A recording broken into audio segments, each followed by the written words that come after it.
Hi,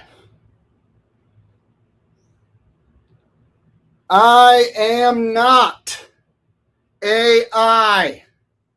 I repeat, I am not AI. I'm a free thinker. I'm a free spirit, man. I am free, dude. And that's something that AI can never be.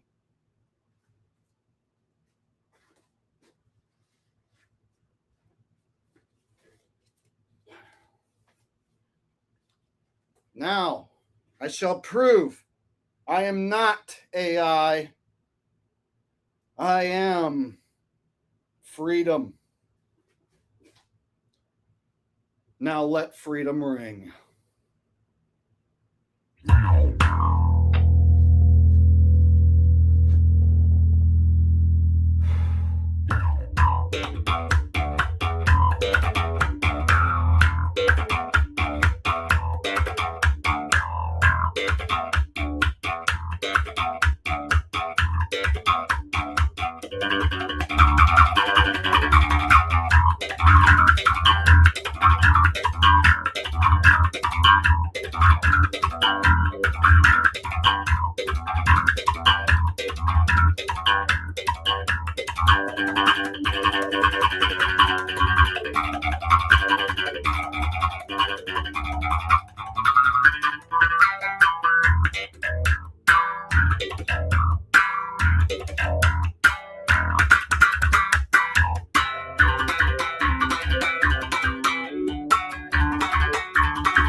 Let's let the show begin now.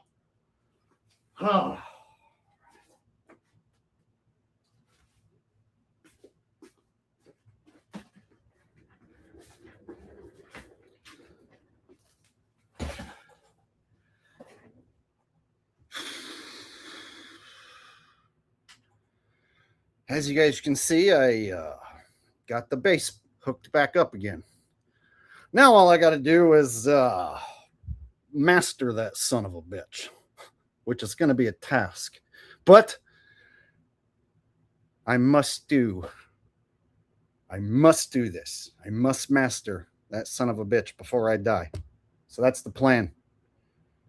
I'm going to get back into the base. That way I have something to show off for you guys. Anyway, you guys ready to get this party started?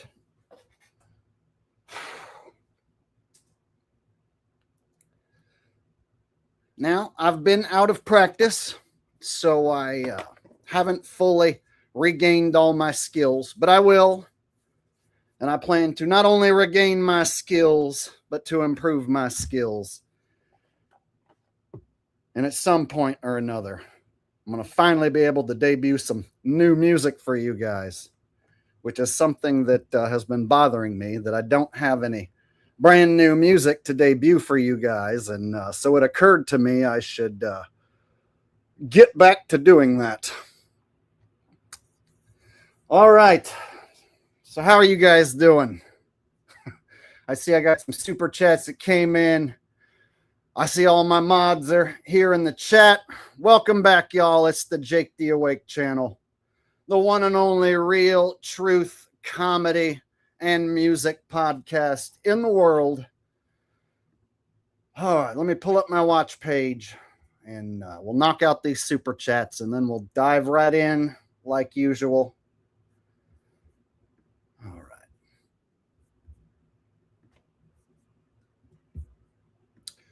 All right. So first super chat that came in was from RY. He's usually the first one to donate. In fact, he donated so early that I can't even bring it up in my StreamYard software. So I'm going to have to pull up my watch page and then change the view and then scroll down and go here. All right, there it is.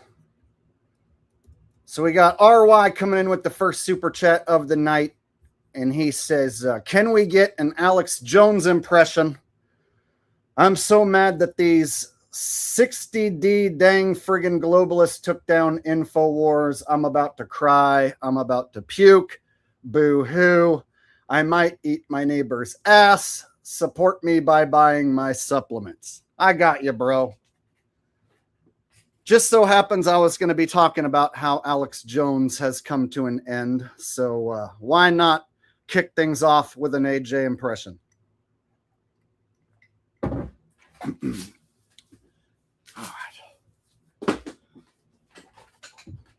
right. Folks, the deep state friggin' globalists have been successful at deplatforming me and silencing me. This is going to be the end of Infowars as we know it. In fact, it makes me quite sad and depressed, and at the same time, it makes me friggin' sick. I don't know whether to cry or puke. Might do a little of both. I might start crying and then puking while I'm crying, or I might start puking and then bawling while I'm puking. I can't figure out whether I should start puking first or crying first. Son of a damn globalist son of a bitch.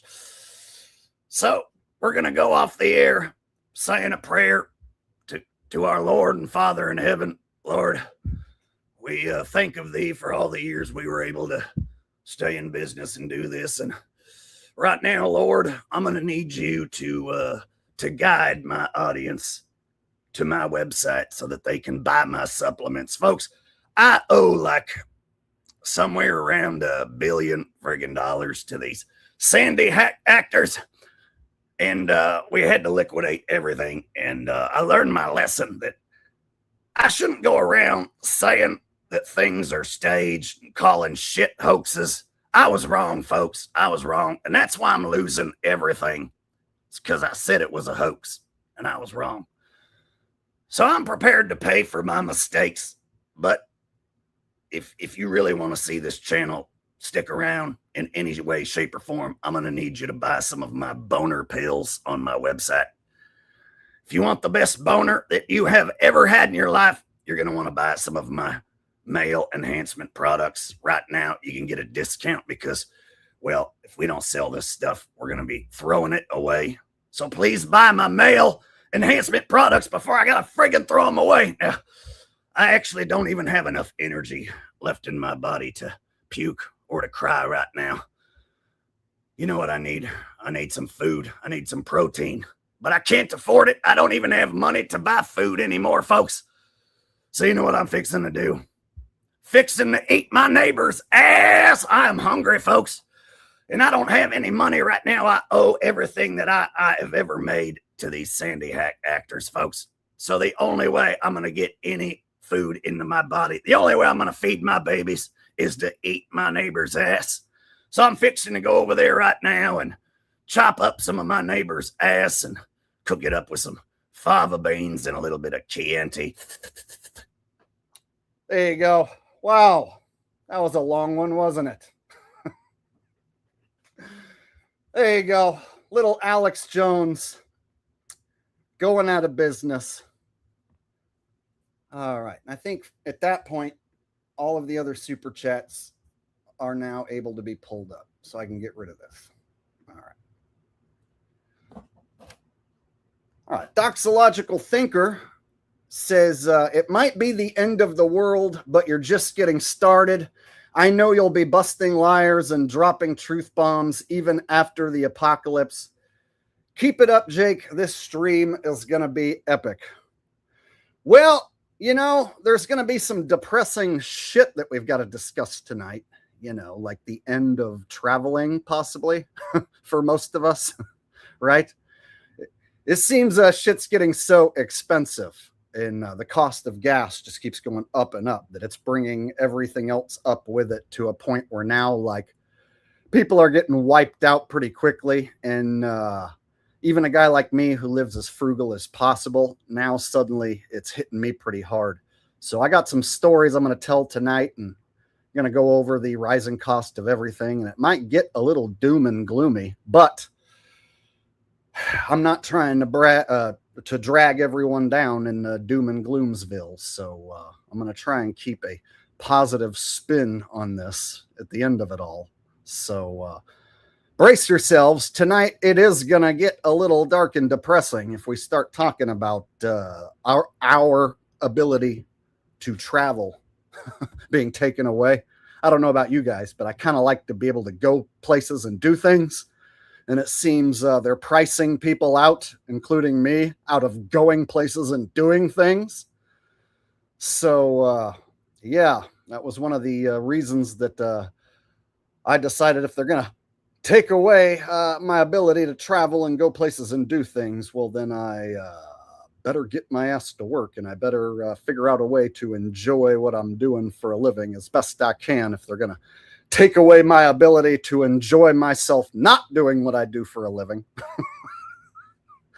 Right? If they're going to force me to work all the time, I better fucking enjoy this. And I better be able to do it in new and improved ways so that you guys enjoy it too, right? So in a way, the prices going up can be a bit of a wake-up call, like, oh shit, I guess we all better get our act together. Not just me, but everyone. We're all going to be forced to get our shit together. Or else, right?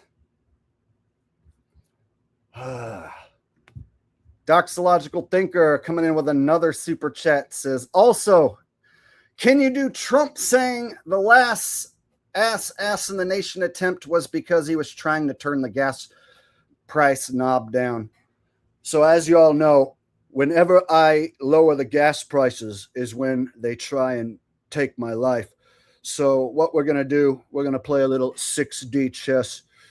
Right now, the Strait of Hormuz, we're having nothing but trouble there. So right now, the Strait of Hormuz, it's going to remain closed. And what we're going to do is we're going to raise the price of gas. Every time I try and turn the price of gas knob down, some assassin tries to take a shot at me, but that's okay. I'm used to it.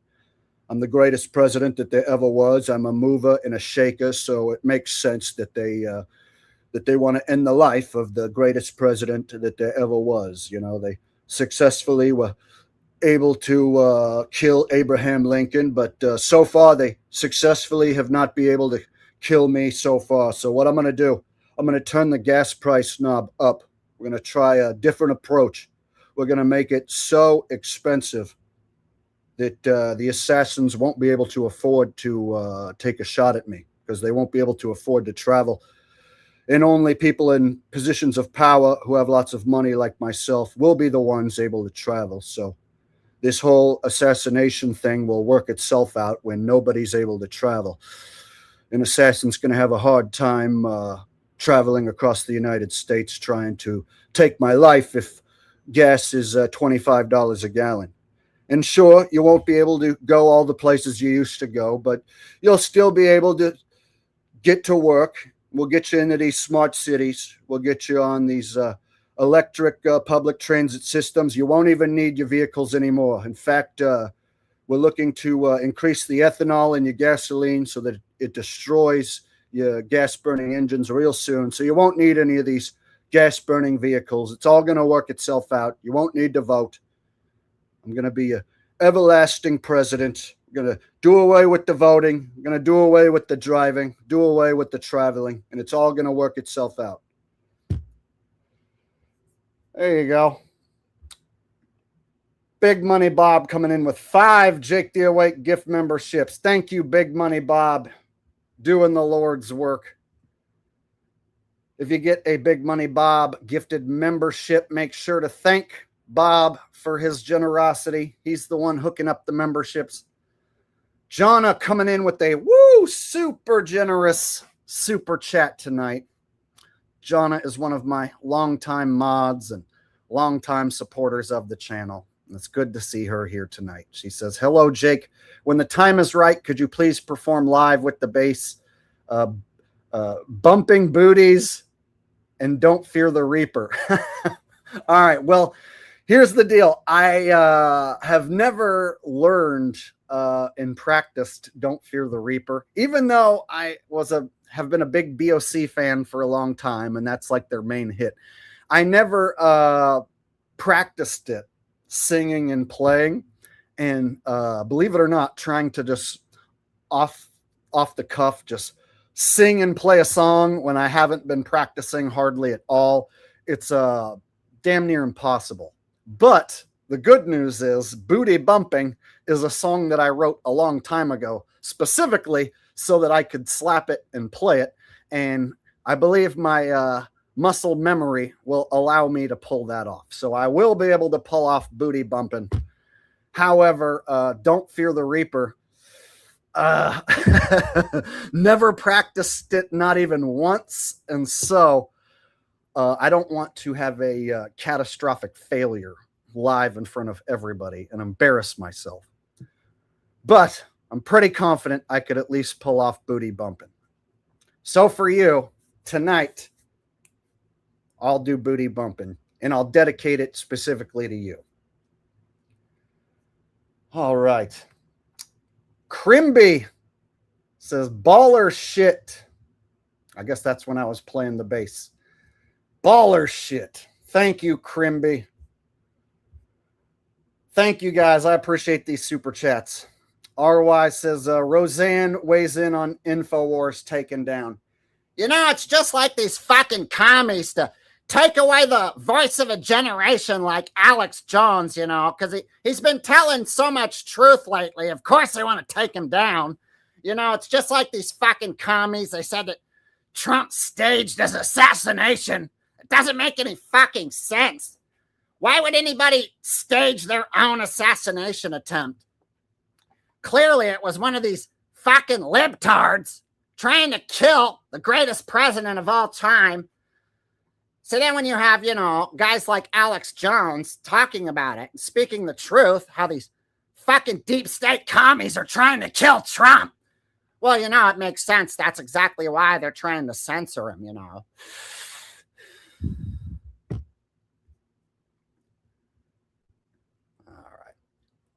Jay Lewis gifting 5 Jake the Awake memberships. Thank you very much, Jay Lewis. All right, so if you get a gifted membership, you either thank Bob or you thank Jay Lewis. RY says, Land on the Moon guy is upset that 49ers fans can't afford the gas to drive to the game. One of the reasons that I am getting a bit pissed off about living in California is that the cost of gas just keeps going up and up and up, and it is becoming more and more of a problem because then everything, of course, costs more money, and then, of course, just to go to the 49ers game and then to drive and to park, it's becoming so expensive that I don't even have a reason to go because it is so expensive. I don't have any motivation to watch the 49ers.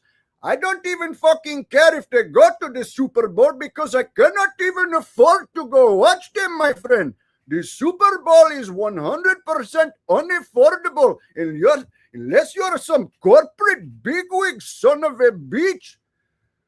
They have simply outpriced store owners like myself. That is why I am giving the big fuck you to the 49er. I will no longer be spending my hard-earned money watching their fucking disgraceful football, my friend. All right.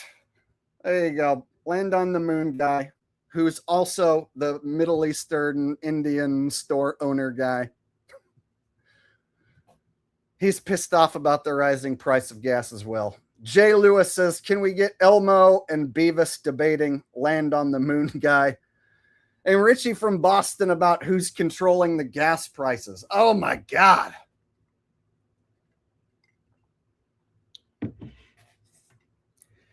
Elmo's sick and tired of the rising price of gas, and it's because Trump went to war with Iran, and now the Strait of Hormuz is closed, and that's what's causing the gas to go up. No way. That sucks. How are we supposed to get any checks if we can't afford gas and stuff? Yeah. This is going to be hard to get any action if we can't even afford to scratch our butts in peace or something. Let me tell you, my friend, I am so sick of it, I will not even be able to afford to pay rent here at my store anymore. I've been saying it for years. They're going to increase the gas prices until none of us are allowed to go anywhere. And everybody's anus is going to be filled with Chinese nano drones that nobody's going to be able to do anything about it. Let me tell you, it has nothing to do with the Strait of Hormuz. It has everything to do with the Chinese nano drones. Chinese nano drones don't even exist. What are you, fucking retarded? Yeah. Are you fucking retarded? Yeah, there's no such thing as Chinese nano drones. Yeah, this guy's a stupid monkey spanker. He thinks that there's invisible drones flying up people's assholes. Yeah, this guy sucks. All right, at any rate, you guys want to die of the Chinese nano AIDS? That's all up to you. At any rate, for those of you who want to live, order my organic Bible vape juice. All right. It's too much. Trying to get all those personalities in the same room. All right. Jeez. All right.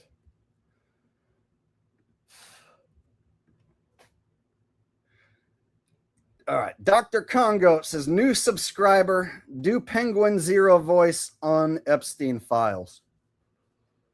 So I'm really upset about the Epstein files. I can't figure out if I'm upset about the fact that P. Diddy isn't still in prison or the fact that the Epstein files haven't fully come out and fully haven't exposed all these P-doos behind the scenes. It actually really bothers me that at P. Diddy's parties, people were getting dildos shoved in their assholes. It bothers me so much that I decided to make this video about how much it bothers me. Nothing pisses me off more than when people at P. Diddy's parties unwillingly are getting dildos shoved in their ass. And that's probably nothing compared to what happened on Epstein's Island. Makes me so mad That's exactly why I'm making this video talking about it. I want to raise awareness to stop people from getting taken advantage of by these billionaire elites. This is to show how much I care. I'm a cheap dime store Keanu Reeves knockoff. All right, there you go. Jack Morgan talks about Infowars going down. So I was just telling my girlfriend the other day, remember when I used to go skateboarding and I used to listen to Alex Jones and I used to think how crazy it was? Used to take a hit, metaphorically speaking. Wow, wow. Maria. We sound good. Yeah. So now that Alex Jones has been like taken down and censored, it really freaks me out to like say anything outside the box. So I really have to watch out and watch what I say, because last thing I want to do is owe some people a bunch of money and then have to sell my house and lose everything. Yeah, that'd be crazy. So I think I'm just going to react to TikToks and play it really safe. I had to let Nestor go because I was afraid he might say something to get the channel taken down. Yeah, take a hit, metaphorically speaking. So I watched Alex Jones for years, and I've seen that speaking the truth, it's just not worth it. So instead, I'm going to do what I got to do, and I'm just going to react to TikToks. Wow, wow. Take a hit, metaphorically speaking. All right. Adam Philgrain says, did you hear Blowin' Benjamin is going to be on Tucker Carlson? Owen Benjamin on Tucker Carlson. No, I didn't hear that, but that sounds about right. I'm not shocked. So I've seen Owen Benjamin go on Alex Jones' program. I've seen Owen Benjamin hang out with Dave Weiss.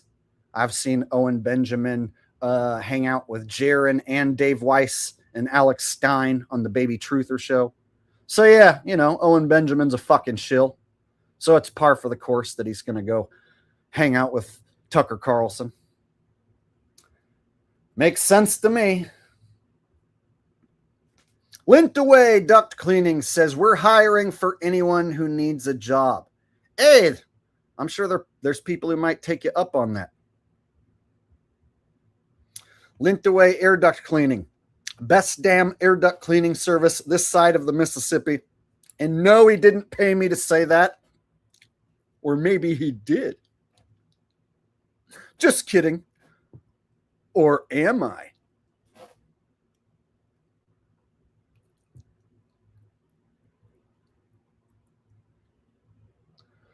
So yeah, anybody looking for a job, hit up Lint Away Duct Cleaning. And he'll get you in there cleaning those ducts, making the big bucks. Lemming in a shiny metal box says, I had questions about little Elmo hitting the thumbs up. Was it safe? Was it the right decision? I learned it kept Jake the Awake and his audience enjoying the things they love. Now can we have a thumbs up? I had questions about little Elmo hitting the thumbs up. Was it safe? The right decision. I wasn't sure whether you were like wanting me to do an Elmo voice or what you want me to do here with this. Little Elmo hitting the thumbs up.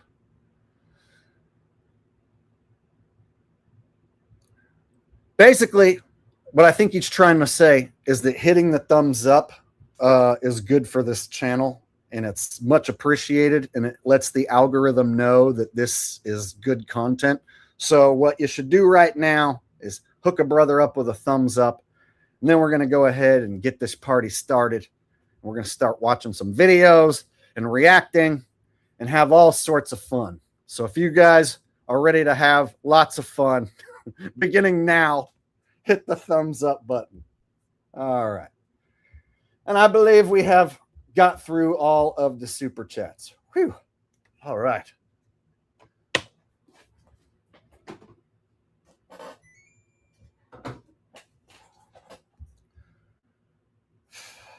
All right. So let's go ahead and get started with the Alex Jones being eliminated, or the Infowars show being essentially canceled, and the Alex Jones character being nuked. I talked about it a bit last week, but I will reiterate a bit.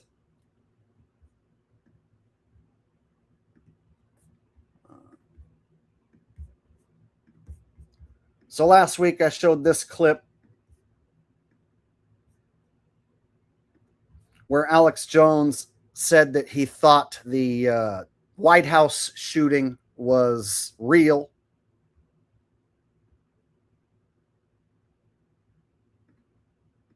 Came out at correspondence dinner last night in D.C. was staged. The long and short of it is no. Squad. The following. Ready? Everybody's asking me whether or not I think the shooting at the White House correspondence dinner last night in D.C. was staged. The long and short of it is no. All right. So he says that it wasn't staged. And then he goes on to say it was real. And then he goes on to provide some completely wrong information, saying that the suspect was shot a couple times. So the man who every single mass shooting that's happened in this country. Democrat, Trump derangement syndrome, 30-year-old teacher. Everybody keeps saying that, how do you get through security? He didn't. He waited until the event was going. They charged the metal detectors, barely got through it, and they shot it twice. So here he claims the event was real. He charged security, got through the metal detectors, and they shot him twice. So essentially, the Alex Jones character is no longer trustworthy if you're looking for the conspiracy narrative.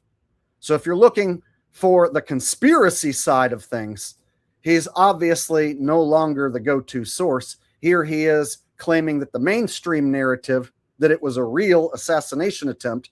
He's basically saying that that's what happened. And then he's providing some factually incorrect information that the suspect was shot twice, which the suspect, even in the mainstream narrative, wasn't shot at all. So now what he's doing is setting himself up to be discredited publicly and humiliated publicly by all of these talking heads on either the left or the right. So this essentially is the end of the Alex Jones character as we know it, because now you got these guys like Secular Talk, a left-wing talking head puppet. He can come along and humiliate Alex Jones here and say, oh, a guy who thinks every shooting is staged is saying that this one's real all of a sudden. So now people are more likely to get their conspiracy news from a talking head like Secular Talk here or Jimmy Dore rather than going to Alex Jones. And so with the taking down now of Infowars, that's basically the end of this character pushing the conspiracy narrative as we know it. And so what you're going to see is these mainstream talking head channels with millions of subs, Secular Talk, Jimmy Dore, what have you. They're going to be the ones to give you the government-approved conspiracy narrative. So they're still going to tell you this little bit of conspiracy truth, but it's going to be the government-approved conspiracy narrative. And they're not going to give you the deeper truth about the world stage. They're not going to tell you the truth about everything being fake and fixed and staged. They're not going to tell you about how the news is planned out 20, 30, maybe even 50 years ahead of time in some cases. They aren't going to talk about the world stage at all. Instead, they're going to make it out like Trump and his team were the ones that staged the event. And they did it to gain favoritism from the MAGAs and demonize the left. So they won't lead you to the truth about the world stage. So what they're going to do is corral the conspiracy narrative and deliver it through these channels with millions of subs. And there no longer is a reason to have someone like Alex Jones be the main conspiracy guy. Furthermore, I believe I'm partly responsible for helping getting rid of Alex Jones because I exposed that he got replaced like 2 years ago. So we've had this new version of Alex Jones now for like 2 years, and it's definitely not Bill Hicks. Seems like it could be Will Sasso, or maybe Will Sasso and some other dude teaming up to play the role. And it seems like they're using a hyper-realistic mask in conjunction, combined with AI technology, CGI, and they're faking the Alex Jones character, and they're faking it badly to the point where I noticed it and started making content about it, and I started calling it out. And so I was essentially at the forefront of calling out Alex Jones as being replaced. So maybe part of the reason why we're seeing the Alex Jones character in Infowars go away was because I exposed that it isn't Bill Hicks anymore, and it's possibly Will Sasso. And so exposing that it's a guy in a hyper-realistic mask, an actor pretending to be Alex Jones, I think that that might be part of the reason why you're seeing Infowars go away in the fashion that it's going away. And I believe I've found some evidence to support exactly what I'm telling you right now.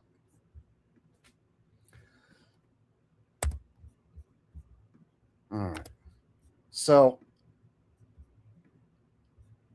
all right, one second. Let me pull up my next video clip to illustrate my point a little better. And I see all these super chats coming in. I'll get to all these super chats in a minute. I need to make a few points before I get back into reading super chats, because I know once I start reading super chats, then it'll be 30, 40 straight minutes of that. So I got to make a few points here, and then I'm going to get to everyone's super chats, okay?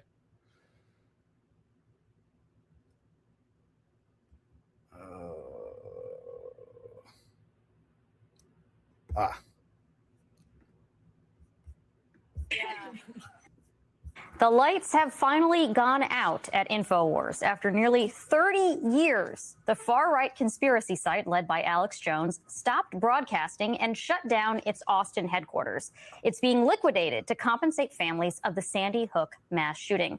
They won a $1.4 billion judgment against Jones after he spent years hounding them and falsely calling the shooting a hoax. So the mainstream narrative is that Infowars is being liquidated to pay the Sandy Hack family members. That's the mainstream narrative. And Alex Jones, the character, is going along with this mainstream narrative. So what this tells people is that if you say an event is fake, you can get sued and lose everything you've ever worked for and then some. So therefore, you should watch what you say, and you shouldn't say that anything's fake. You shouldn't say that anything's staged, because if you get it wrong, you can get sued and lose everything. They want people to believe that if you open your mouth, you can lose everything. And they're using Alex Jones as the example of the guy who lost everything because he opened his mouth and said that something was staged. See how that works? Now the satirical newspaper The Onion is on the verge of taking over Infowars, although a Texas appeals court temporarily has the deal on hold until at least May 28th. But Jones is vowing to fight on, clothed or not. I've already checked with lawyers, so they're in deep. I'm already suing the Democrat Party law firms. Already got civil rights lawsuits. Do you think, look, just because you're wearing my shirt, don't mean you're me. Look at how his face is dark and pixelated.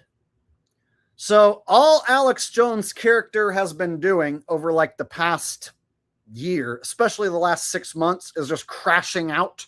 The internet term crashing out. Embarrassing himself, humiliating himself, crashing out. Just over and over and over and over. And then all of the mainstream YouTube channels are like, Alex Jones is crashing out again. So basically, they have this character humiliate himself and go down the tubes. And this is the example of what happens to someone if they say that something's staged and they're wrong and they get sued. See? So now they've essentially put it out there to the public that this can happen to you if you open your mouth. If you're going to go on camera, start talking about things being fake or staged, you can get sued like Alex Jones and lose everything. So this is a way to keep people's mouths shut. Trick them into thinking that you can get sued for $1 billion by a bunch of actors just by claiming something is fake because their feelings were hurt so bad. So let's be 100% clear about that. And so you guys just keep laughing. I feel like I need some hazard pay after being forced to watch that. And then look at these news reporters here, like they're all going to laugh. Like, oh, he's so crazy. Can you believe that, jackass? He's crashing out like a crazy person. Like that was a moment where we should have warned our viewers before we showed that clip.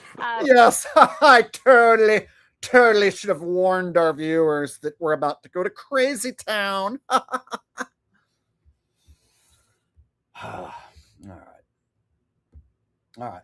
Let's knock out some of these super chats and then we'll get back into it. All right.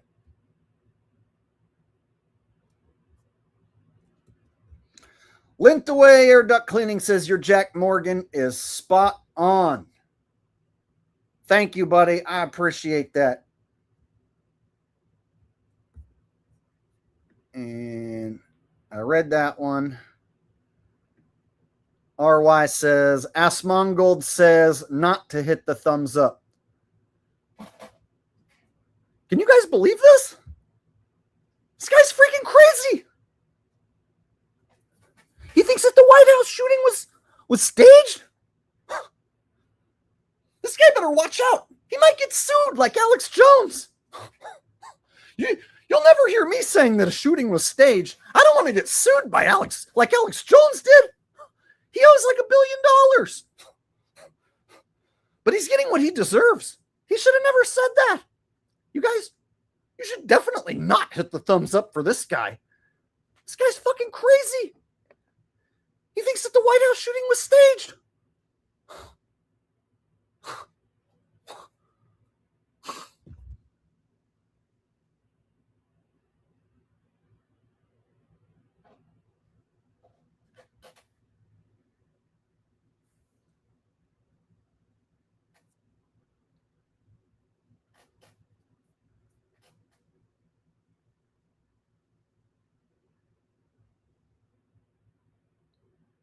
All right.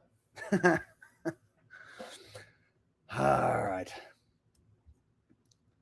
Sunflower says, easy layup super chat for the best truther in the business. Oh, thank you, Sunflower. I appreciate that. Mwah. Thank you very much. You are a sweetheart. Sunflower coming in with an easy layup super chat. Awesome. All right.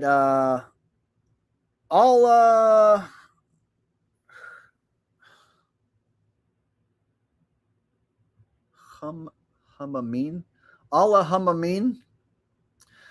Some of these handles are hard to read because there's no spaces, so I have to try and figure out where the spaces are supposed to go, and it can get tricky sometimes.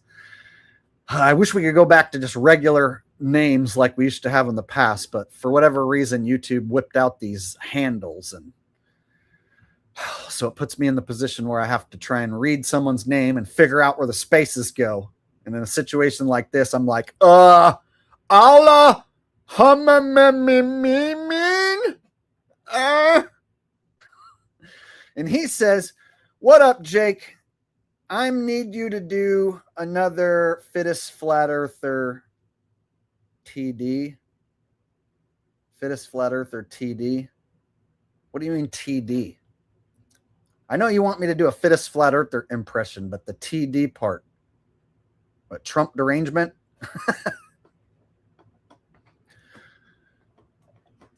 So one of the reasons why the Heavenly Father chose me to give you this message is because I was blessed with eyes that can see, and I can see these fallen angels, and they don't like it. And I can see that they're part of the bloodline of the Nephilim, and they're able to shapeshift.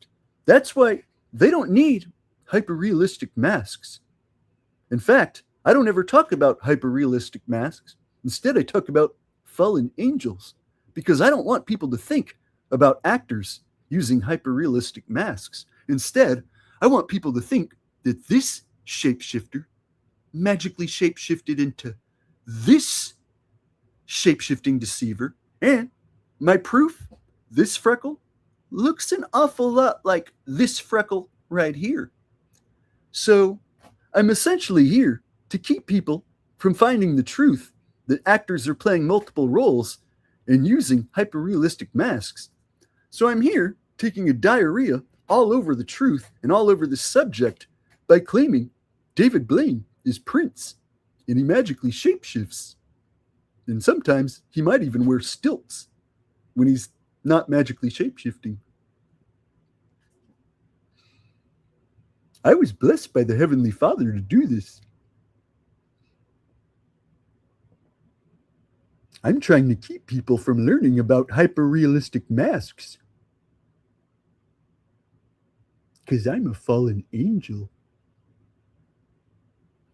Don't tell anybody.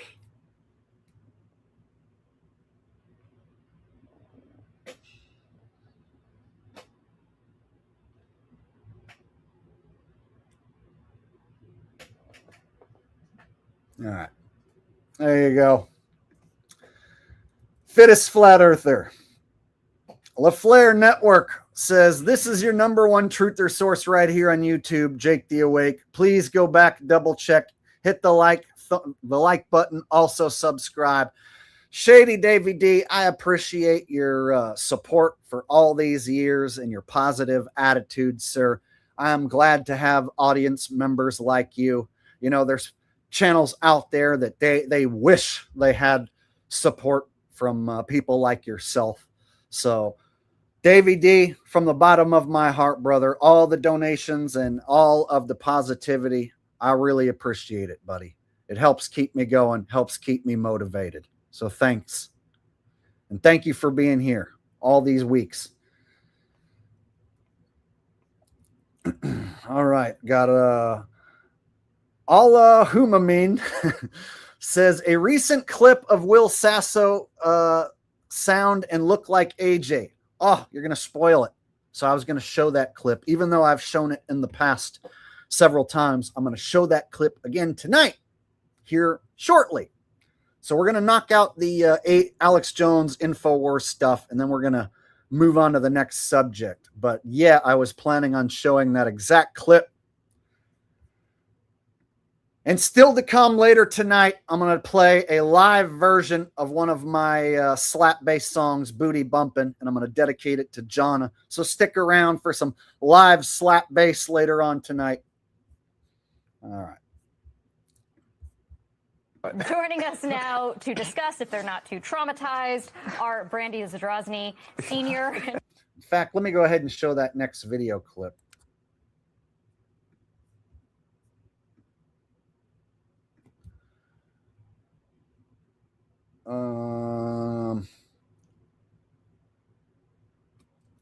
Yes. Here it is. Humanity. Ah, interesting. Foot tall. Thinking Hillary's not dead, she can't be in hell. But Hillary Clinton, who's been in American politics for 50 years, is just a meat puppet being controlled by the real Hillary Clinton, a 16-foot tall pus demon. That dines on the terrified screams of infants in the forest of lost souls. We had a beer and a laugh about the apocalypse that she's putting together for 2027. What do you think of that, Chad? You excited for the apocalypse in 2027? I don't think it's going to be an apocalypse. I think 2027 is going to be a transformative year for humanity. All right. So this clip has been seared into my brain. So here we have Will Sasso doing the Alex Jones impression. And this was before they made the swap. So before Alex Jones' character got swapped out by some new guy. Here's an example, February 20th, 2024, of Will Sasso doing the Alex Jones impression. And then he mentions the apocalypse in 2027. And then this dudesy guy says he thinks 2027 is going to be a transformative year for humanity. And then Will Sasso says this. 2027. I don't think it's going to be an apocalypse. I think 2027 is going to be a transformative year for humanity. Ah, interesting. Well, but have you ever seen a pus demon? I'm not sure that I have. Yeah, again, it's all about, when you take that, when you. So I've shown this clip before, and the reason why I think there's something to this clip, not just that Will Sasso possibly was the guy playing Alex Jones for the last couple of years, but that dudesy guy saying, I think 2027 is going to be a transformative year for humanity. And then just no explanation. And Will Sasso almost acts like he didn't hear that and was quick to move on. Oh, a pus demon. So Will Sasso didn't say, oh, really? Why do you think that? Or could you explain? Why do you think it's going to be a transformative year for humanity? So I'm sitting here like, why did this dudesy guy say 2027 is going to be a transformative year for humanity? And then he doesn't expound on that at all. He doesn't explain at all. And then Will Sasso quickly moves on. Oh, pus demon. So that people forget that he just said that.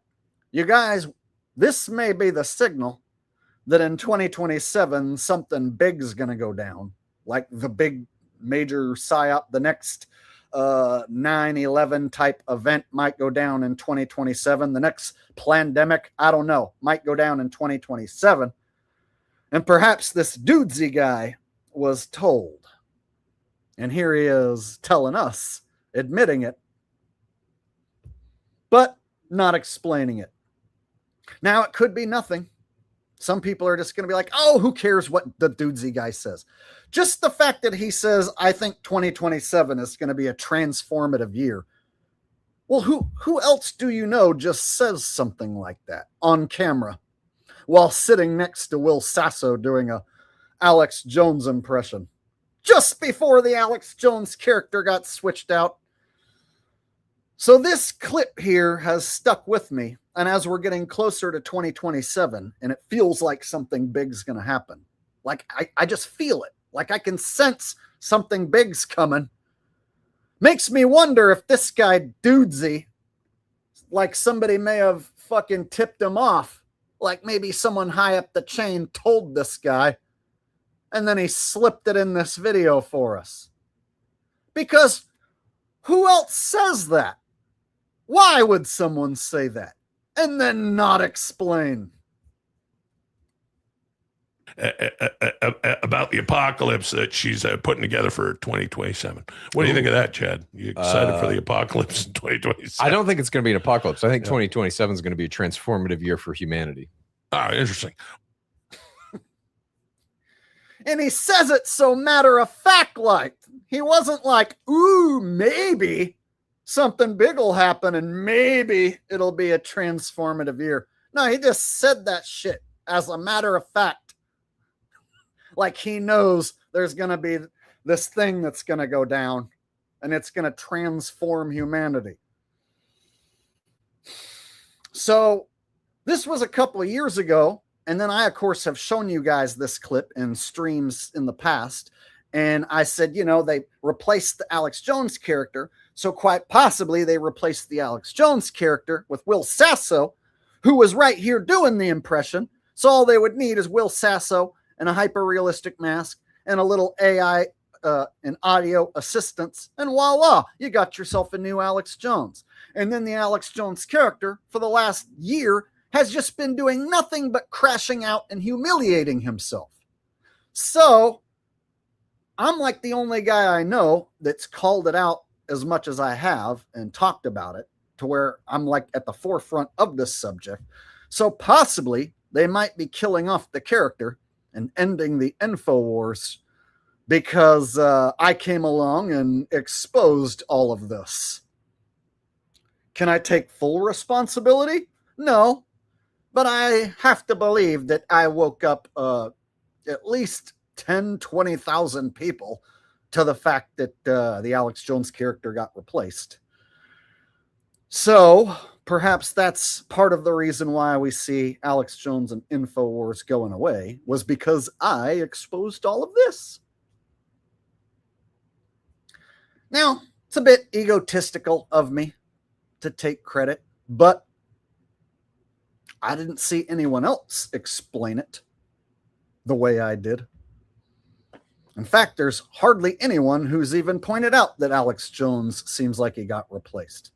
And those who hint at it don't fully explain it in detail like I do.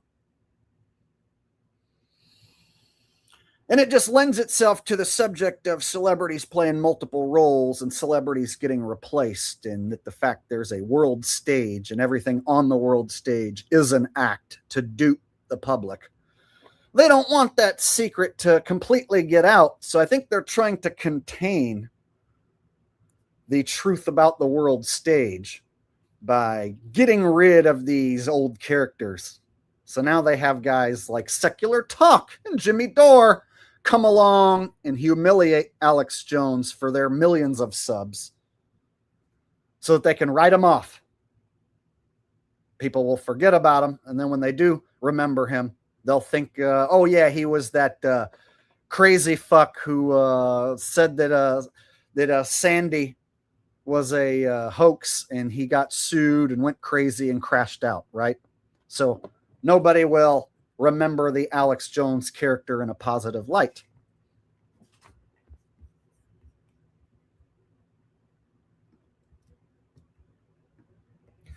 Furthermore, I'm going to show you proof of exactly what I just said. Because I found what I believe to be proof of what I just told you.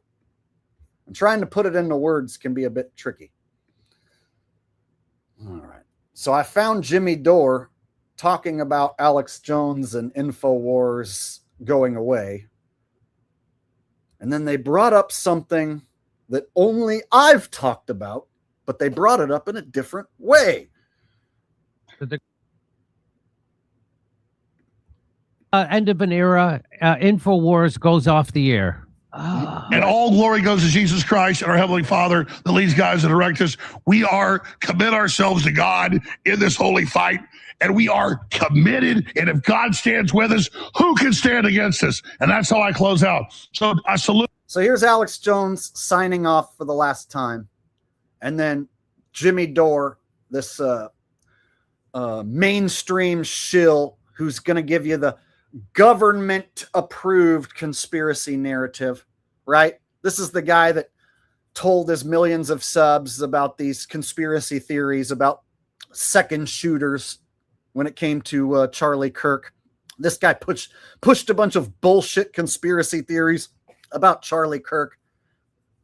So, of course, he's going to muddy the waters of this information as well. You all, what a crew. The hell we've been through has only made us stronger. Let me ask you, would you have it any other way? No. Are you not stronger now in this fight? Yeah! I salute this crew and all the viewers and listeners to this fight, and I commit myself to Jesus Christ's hands. Amen.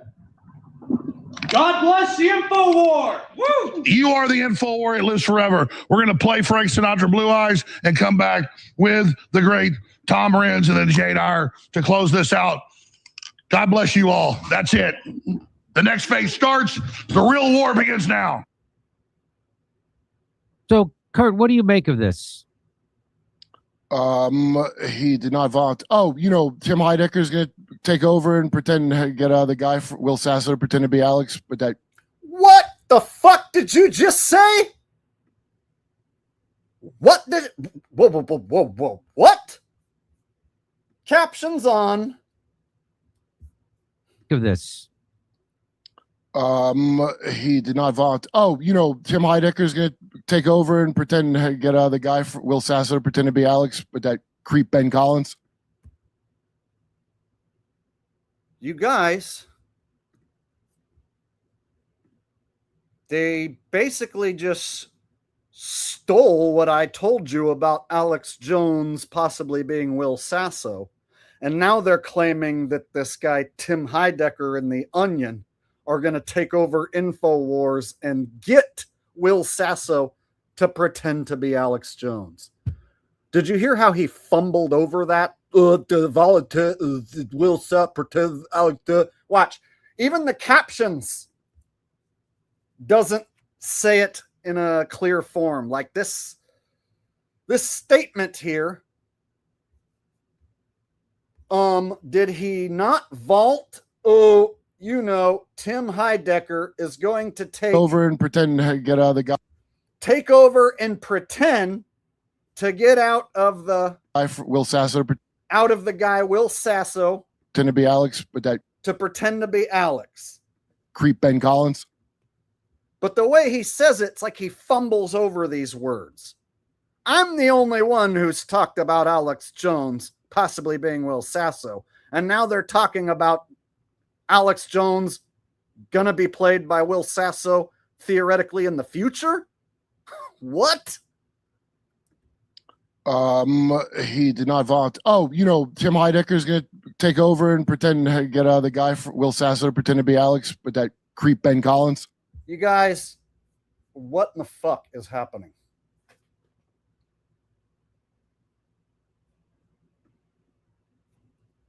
Do you guys understand what's happening?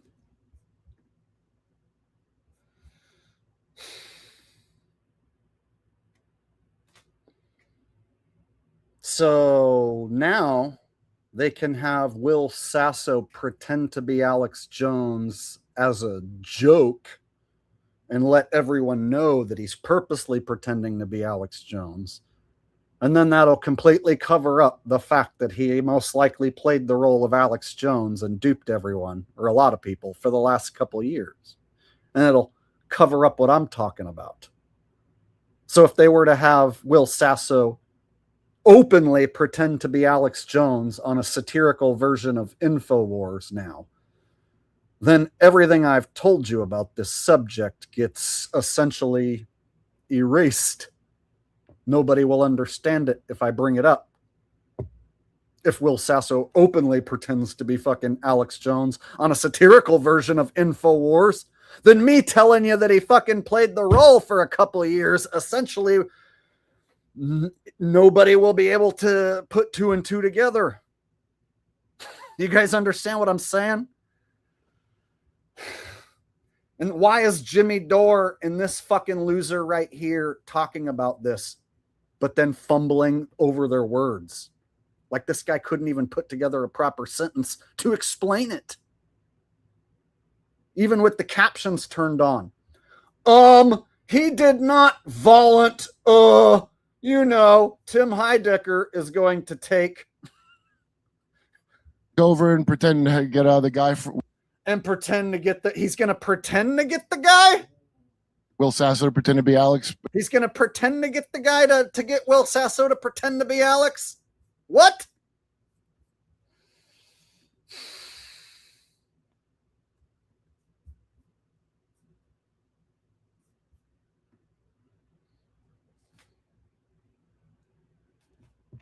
I mean, do you guys see how this is a little freaky?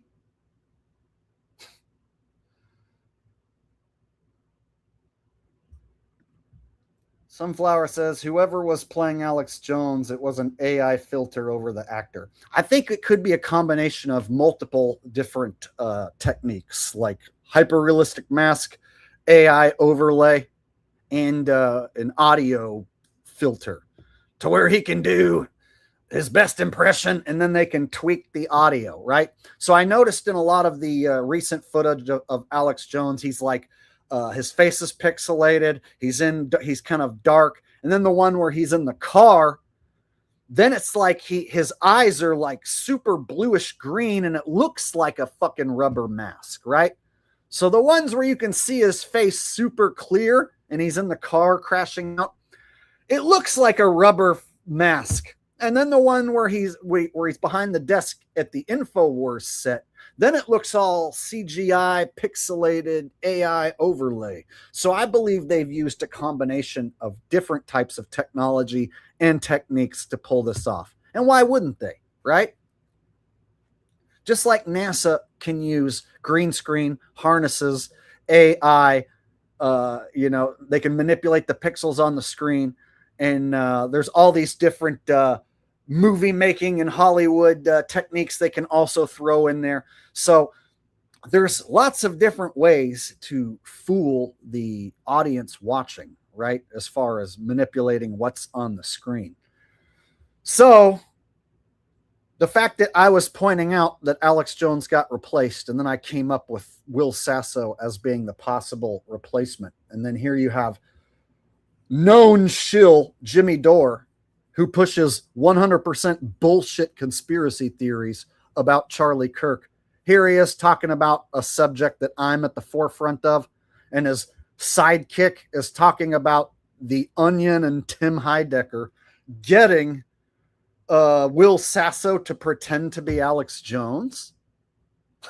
What in the fuck is happening? With that creep Ben Collins. So they're going to make bought Infowars. Remember Infowars got? Remember I told you it wasn't out of the woods yet with his court thing. I thought it was the Onion that bought it. Yeah, the Onion is Ben Collins, NBC's disinfo guy. He bought the Onion. Oh, no kidding. Yeah, Collins is a converso name from Cohen, by the way. Fun fact. Ben Collins, who now you're not going to believe me when I say this, and I understand how crazy that is. That guy is straight apparently, and he's married to a woman, and he bought it. Yeah, what's going on? He probably. All right.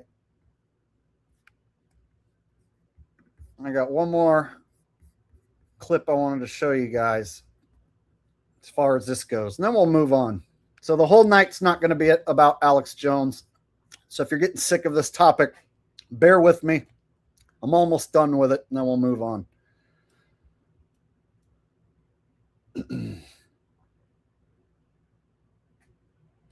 Ah, yes, here it is. So then I found this satirical Infowars video clip. Infowars chief issues emergency statement. And this is the Onion and Tim Heidecker. The total victory. We have just won a major battle, folks. Okay, Alex and his gang of liars and scoundrels have been cast out into the street. They have lost Infowars, Infowars.com, and their various platforms now. They have been cast out, ladies and gentlemen. And make no mistake, we will be the new Infowars. Now, we got to go through the machinations of the court, and we've had some. Now, this fella right here, there's something about his face that kind of reminds me of the new Alex Jones character. And he's doing a little bit of the Alex Jones style voice. So possibly this guy and Will Sasso might have, as a duo, been playing the role of Alex Jones. So an example of a duo playing the role of one character, you got Andy Kaufman. You guys remember Andy Kaufman? He had a buddy named Bob Zamuda, and they would both play the role of Tony Clifton. So whenever Andy Kaufman wanted to prove that he wasn't Tony Clifton, he would have his buddy play the role of Tony Clifton. So then Andy Kaufman could come out on stage and interact with Tony Clifton and then blow the audience away because the audience thought that Andy Kaufman was Tony Clifton. So perhaps this fella here and Will Sasso both were playing the role, because this guy kind of reminds me of Alex Jones here too. Setbacks over the past couple of days, but that is not stopping us. It is not tempering our resolve. Over the next several days or weeks, you will see much more coming out of this. So I just wanted to give you that. As you know, in the past couple of days, this third court of appeals down there in Texas has granted Alex a temporary stay, delaying justice for the Sandy Hook families. All right. This is merely a distraction by the courts. We knew this was going to be coming. So this is the Tim Heidecker and the Onion, apparently. And so Jimmy Dore and his sidekick were saying that these guys, this version of Infowars, is going to get Will Sasso to pretend to be Alex Jones. And this, of course, after I've already exposed that Will Sasso, or somebody new, has been playing the role of Alex Jones for the last couple of years. Wow. Pretty strange, huh? What do you guys think of all this?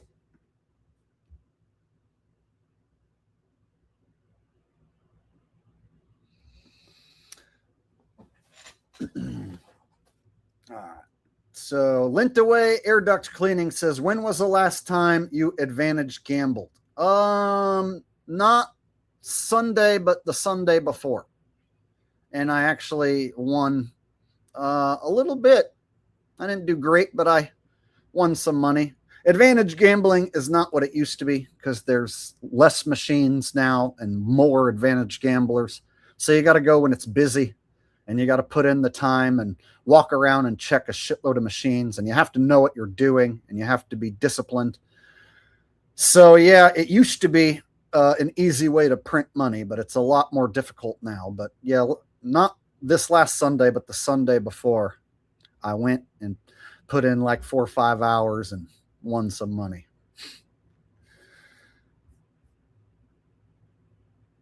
All right. MCS Scorpio 1 says, please don't call him Alex Jones. It's Bill Hicks. Jones is his actor name. Dude, are you stupid? You can't really think that that's still Bill Hicks. So I've been explaining for 2 years and showing examples that it isn't Bill Hicks anymore. It's clearly not Bill Hicks. And it hasn't been Bill Hicks in a long time. So you're spreading disinformation. So I appreciate the super chat, but I 100% disagree that the current character is being played by Bill Hicks. It hasn't been Bill Hicks in a long time. And I've went out of my way to prove that and show many examples of that, such as all the Will Sasso examples and all the examples of what looks like a hyper-realistic mask. So I'll call him whatever I damn well feel like calling him. Thank you for the super chat.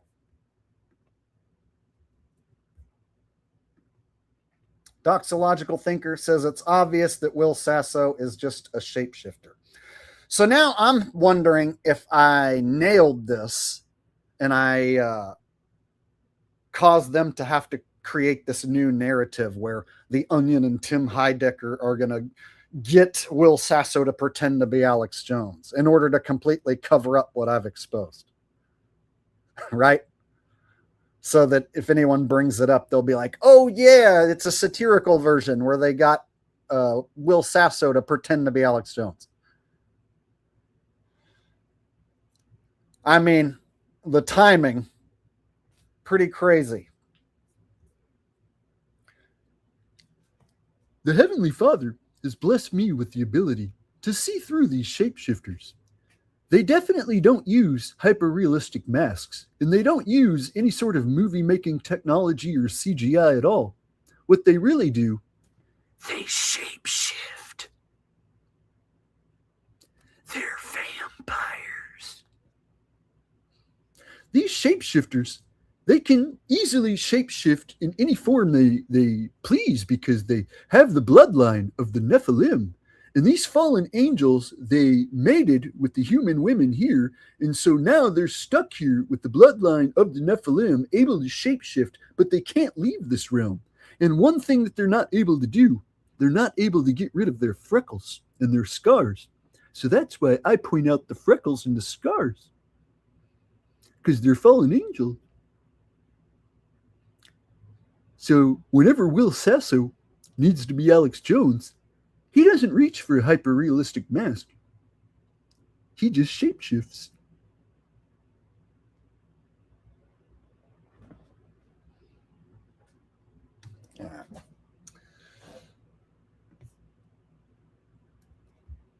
All right. I think I caught up on super chats.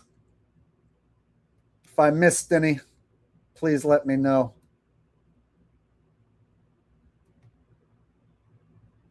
All right.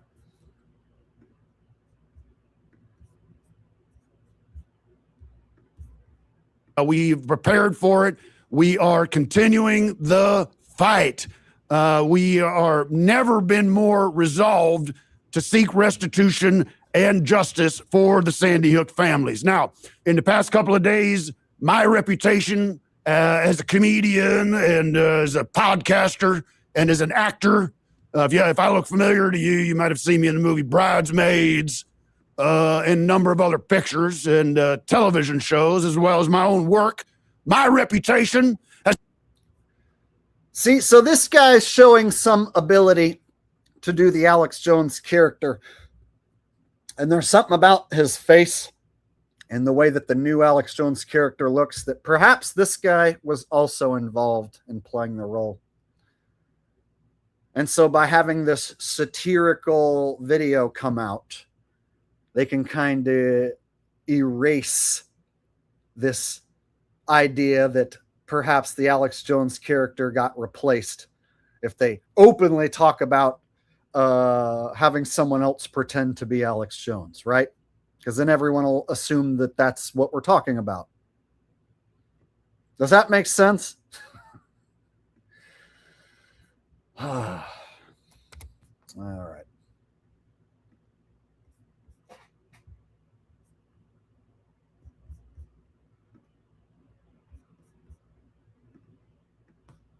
Sunflower says, this guy is obviously putting on a voice. What a joke. And dudes watch this and think it's real.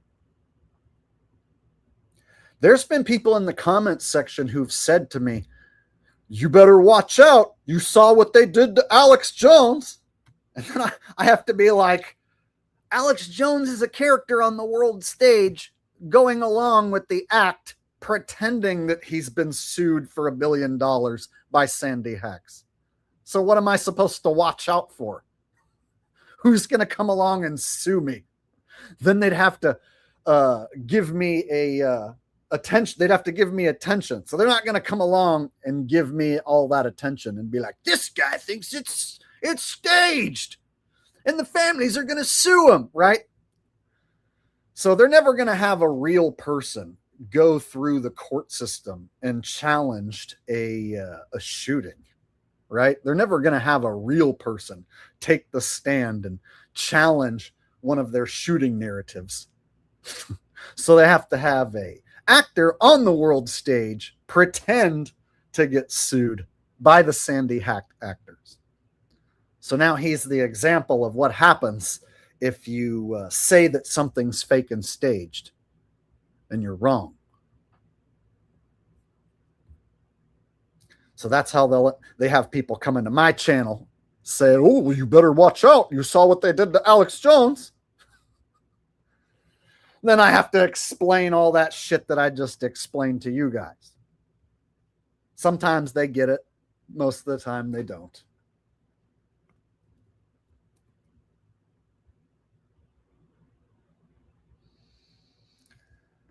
All right.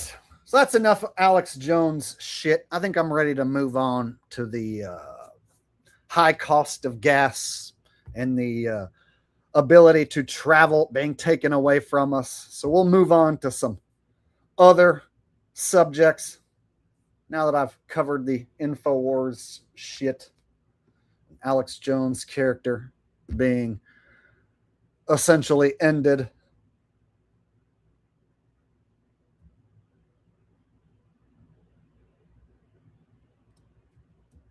All right.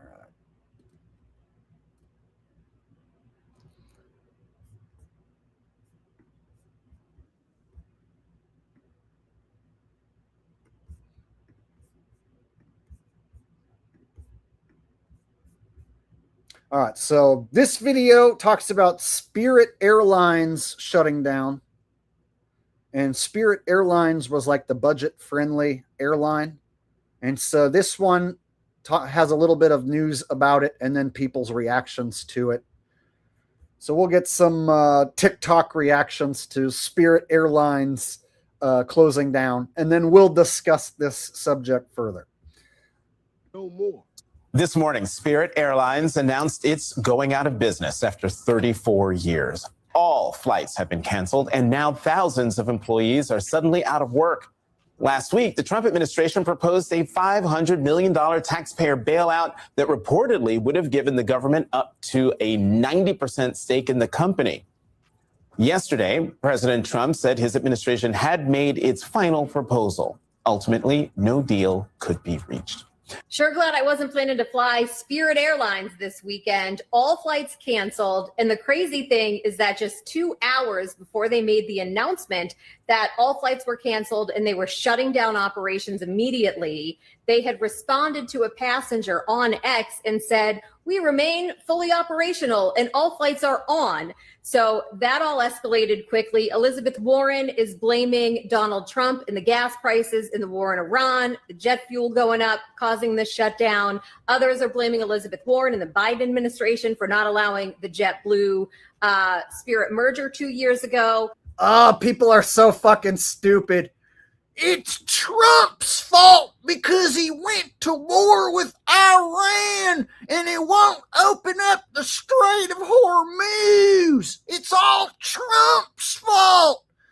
That's a bunch of bullshit. You must be a libtard. Everybody knows it's Joe Biden's fault. Joe Biden is the reason why the gas is so high right now.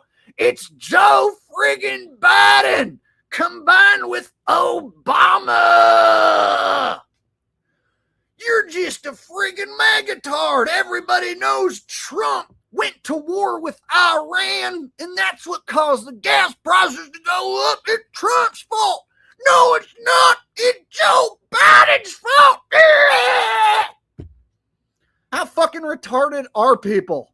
They still think that the president makes these decisions.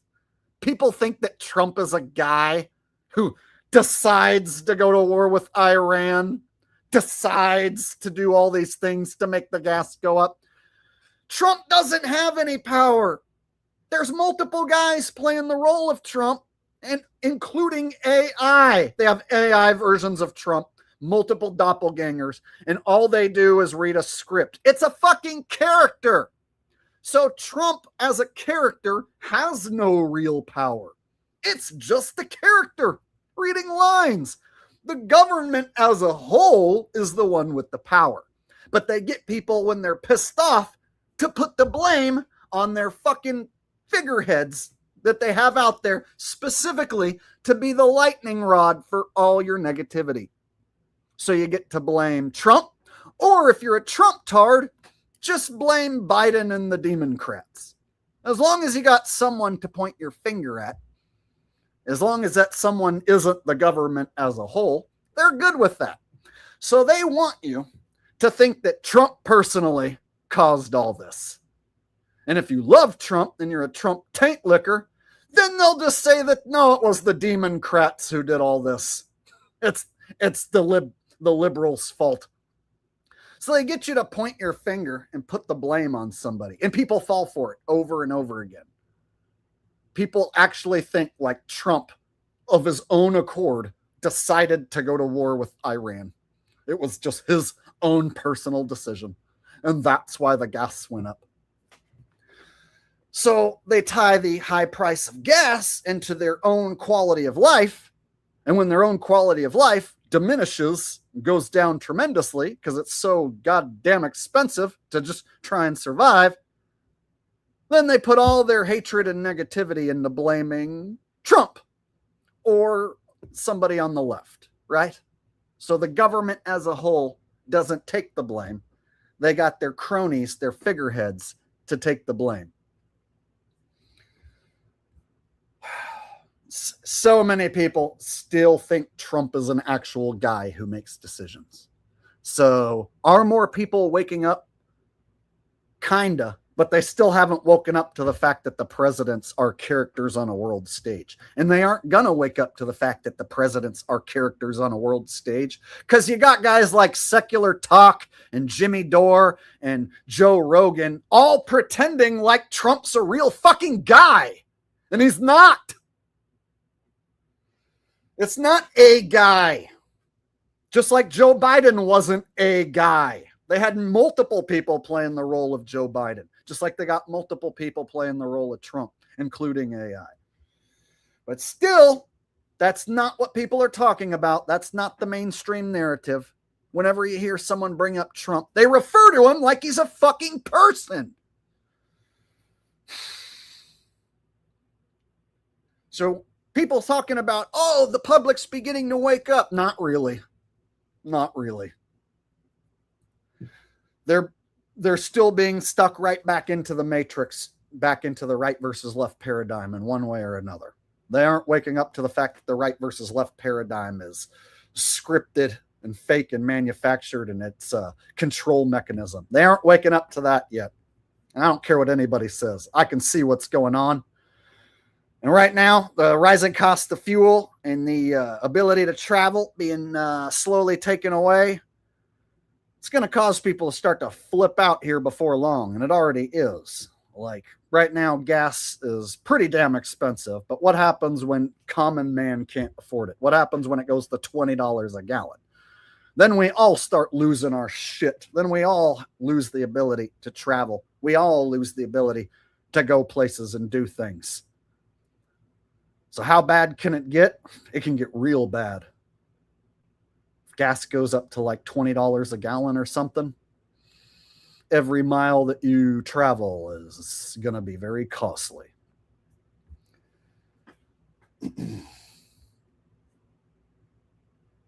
So seeing Spirit Airlines, the budget-friendly airline, shut down, it's like they're slowly taking away our ability to travel.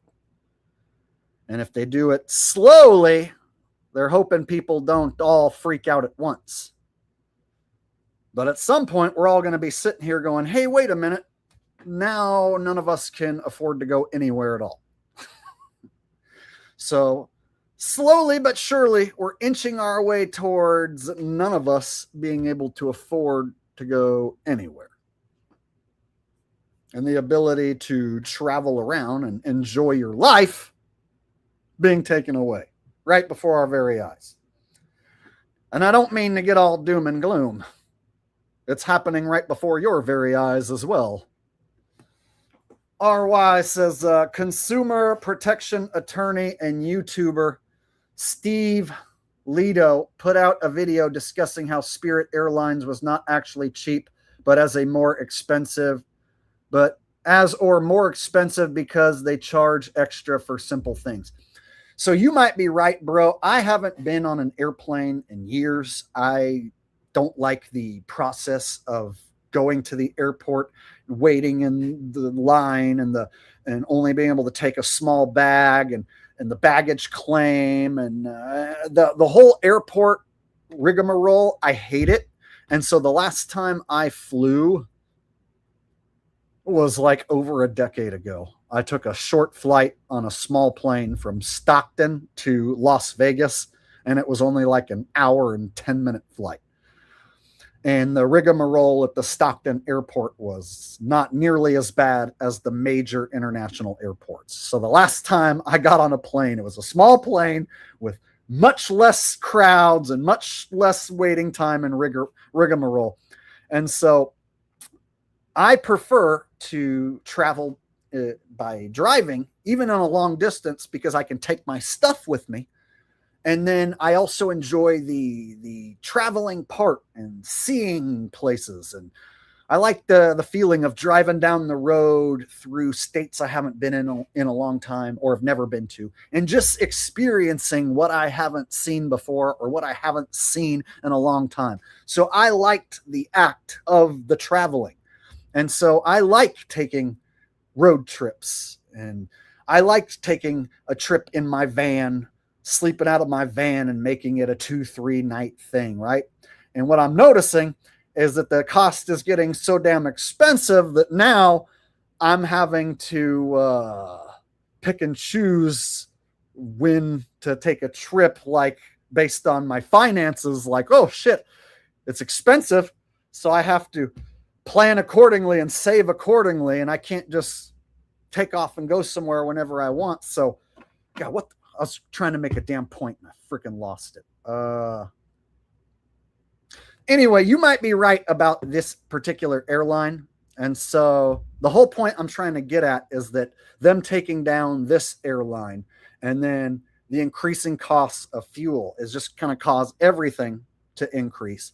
So then your ability to travel financially will decrease because you won't have as much money and as time to travel because it's going to be so damn costly that you're going to be putting your time and energy into working and surviving rather than traveling and enjoying your life. It's kind of a lot to explain all at once, but the words will come to me.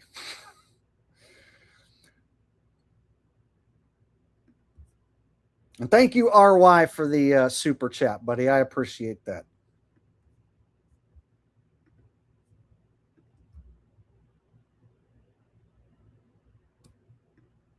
RY says, Spirit only had first-time customers. Ha ha.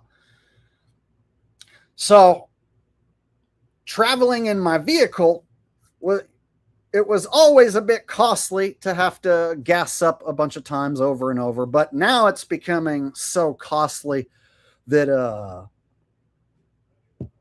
it makes me think twice before I go somewhere. I'm like, oh, shit, if I take off for the weekend, it's going to cost an arm and a leg just to gas up my vehicle, and then the food and drinks, and then I'm not working if I take off and go do that. So now it's like I look at the time spent traveling and the amount of money it costs, and now I'm like, maybe I should just stay home and work, right? So it's changing my habits as far as taking time off and traveling, because it's so damn costly. So now I have to focus my time and energy on working, surviving, staying afloat, rather than enjoying my life and going places that I enjoy. And it seems like the people who run this place, they don't want you and I to go places and travel and enjoy our lives. Instead, they want us working and making the machine go round, keeping the wheels of this machine turning, so to speak. They want us working all the time. So they are essentially making it so expensive to where only people with lots of money are going to be able to travel, and traveling will be a luxury, so that guys like myself, I'll be busy having to work all the damn time. I won't be able to think about taking off to the beach and enjoying myself, because it'll be too damn costly that it won't be worth it. And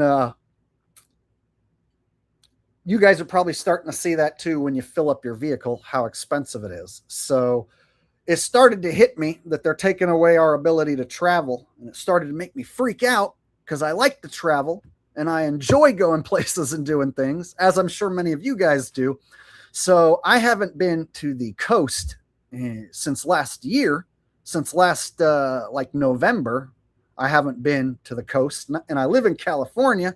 And so here it is, springtime, nice weather, and I haven't been to the ocean, haven't been able to walk the beach with my dog and just enjoy my life. So I took a couple days, and that's why I was off for a week. I took a few days to go to the coast, and gassing up my vehicle, just the gas to get to the coast and back, it was $90. So a full tank of gas for me to just go to the coast, without factoring any other cost, just the cost of me, a guy who already lives in California. It costs $90 for me to drive to the coast and back. And then on top of the $90, I need food and drinks. So I brought all my food and drinks. And I don't plan on spending money on a hotel because that's too damn expensive. So in order for me and my dog to just go to the ocean and walk around and enjoy ourselves for like 2 days, it's over $100 just to go somewhere. It's going to be $100 right off the top. And then if we want to do anything while we're there, now it might get up and closer to 200, right? So then I'm going to need to crank out that money. I need to earn that money just so I can go walk around on the beach, right? So it put it in perspective, like the cost of me just walking in a place that I enjoy and doing it in a frugal manner is still costly. So even though I own my vehicle and I'm not buying a hotel and I'm bringing my own food and my own drinks and I'm trying to keep it as frugal as possible just for me to go on an overnight trip to the ocean and back with my dog, minimum is going to knock me down $100. So just thinking like, okay, if that's how much it is now, and then they double the gas, triple the gas, how often am I going to bite the bullet and just pay it? Because I bit the bullet, I paid the money so that me and my dog could go walk around, right? Because I had to feel the ocean breeze and enjoy my life. I had to. I was freaking out. So then it got me thinking, okay, if they take away my ability, make it too damn expensive for me to go to the ocean and enjoy my life, then what in the hell am I going to do? What's everybody going to do? What are you guys going to do if gas is $20? You're just going to bite the bullet? What if it costs hundreds of dollars just to travel a little bit, the teeny bit? You just bite the bullet and pay it? At what point do you just give up and go, well, I guess I'm not traveling anymore. I guess traveling is a thing of the past. So it kind of freaked me out. I enjoyed myself. I went to the coast and I had a great time and the weather was great and it felt wonderful. And it gave me what I needed as far as taking time away from the internet and being able to walk around on the beach and enjoy myself, enjoy the nice weather and all that. But in the back of my mind, I was like, damn, there's a bill that's occurring while I'm doing this and it's really expensive. And if the bill doubles and triples and quadruples, then my ability to just enjoy a day on the beach is going to go away. So I know that's like a lot of rambling that I just did, but I'm sure you guys can relate because me losing the ability to just go hang out at the beach, essentially you guys are going to lose your ability to go the places you love if it's too damn expensive. So what we're looking at, you guys, is the disappearing act of our ability to travel and enjoy ourselves. Some people don't care about the ocean. Some people don't care about the mountains. Some people don't care about camping and the outdoors. Some people only care about being indoors and their possessions. But I'm not one of those people. I'm one of these people that has to be able to go live and enjoy the outdoors in order to feel alive enough to continue to feel motivated to do this damn job. Other people out there don't give a shit, I guess. They don't care about traveling. They don't care about enjoying their life. So I guess they're okay with just sitting around and looking at television and the internet and their phones. So yeah, it was a bit damn depressing thinking about that one day I might not be able to go anywhere.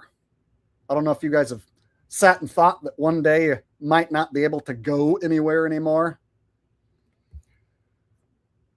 So there you go. There's a rant that I just had to get off the top of my head.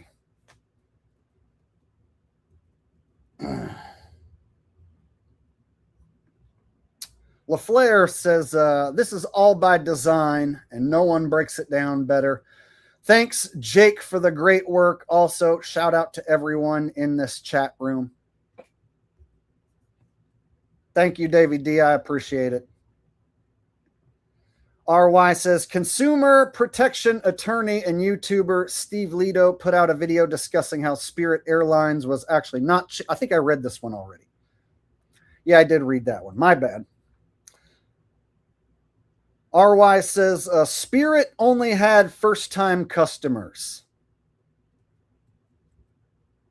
I actually don't know that much about Spirit Airlines. I heard it was the budget airline.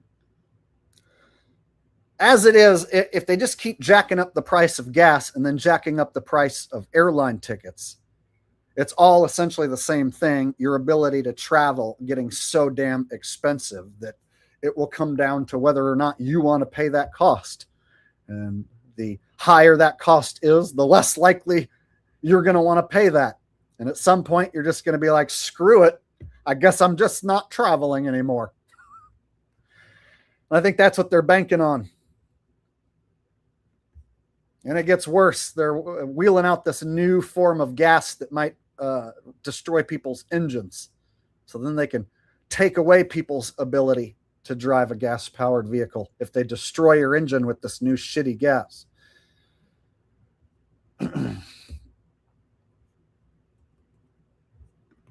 RY says, Jake, make sure to have the timing belt changed on your Toyota van. A broken timing belt will destroy your engine. Yeah, everything has to be maintained and kept up, man. And my vehicle is getting old. So I can either have everything replaced and keep the old Toyota Sienna I have, or I can get a slightly newer one and then upgrade that one. So perhaps I might upgrade my Sienna and get a slightly newer one. So I have an old 2000 Sienna. So if I wanted to, I could upgrade to like a 2010, 2015. And a lot of the components and stuff won't be quite as old as the van I'm driving now.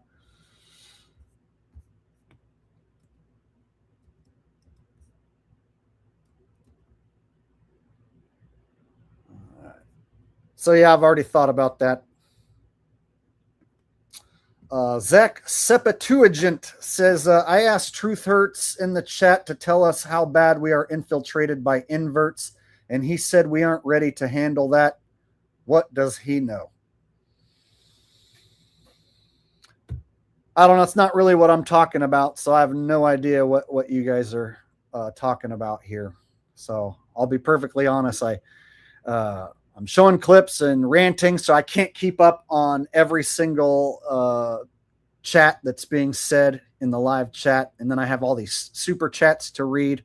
And so the super chats, they take precedence. So right now, if you're arguing back and forth over inverts, I don't really know anything about it.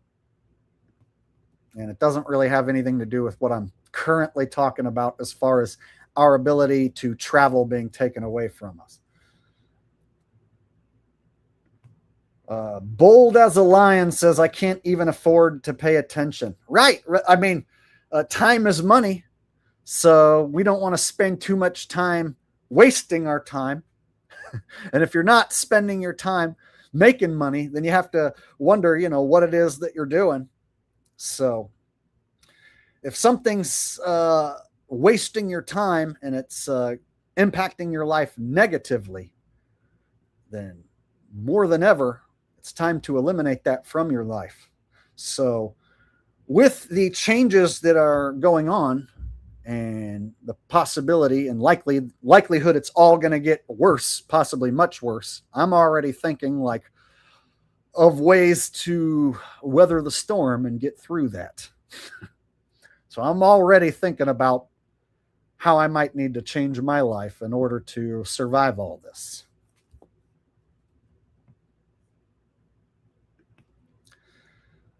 Lucky C4739 says, I traded in my car for a pair of sneakers. Hey, these electric scooters are a lot more popular. So for just getting around locally, an electric scooter or a electric bike might be a decent option. The problem is with electric scooters and electric bikes, you can't carry shit and you can't carry a passenger. So, going to the grocery store on an electric bike, that means you're going to have to carry all the stuff back in a backpack. So you can't get much if you're going to go out on an electric scooter or an electric bike. But if you have some small errands that need to be run and you need to get around locally, one of the ways you can cut down on the gas costs is by using electric scooters and electric bikes. So any sort of travel that you need to do that you don't need to haul a passenger or any items, you might look into a electric scooter and electric bike, because the electric scooters right now are better than they've ever been. So there's some new scooters that have come out that on one charge, you can go like 40, 50 miles, and they go pretty fast. And so a lot of people right now are using electric bikes and scooters and whatnot to cut down on the amount of gas they're burning up on their vehicle.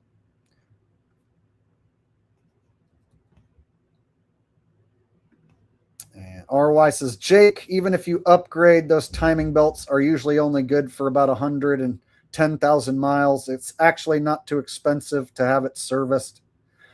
Yeah, I should probably just have everything redone on my current Toyota, because it's ran really good, and for as old as it is, and as well as it has ran, and as well as it's taken care of me, I should probably throw some money at it and just keep the Sienna I have now and just change out the timing belt and the hoses and all that shit.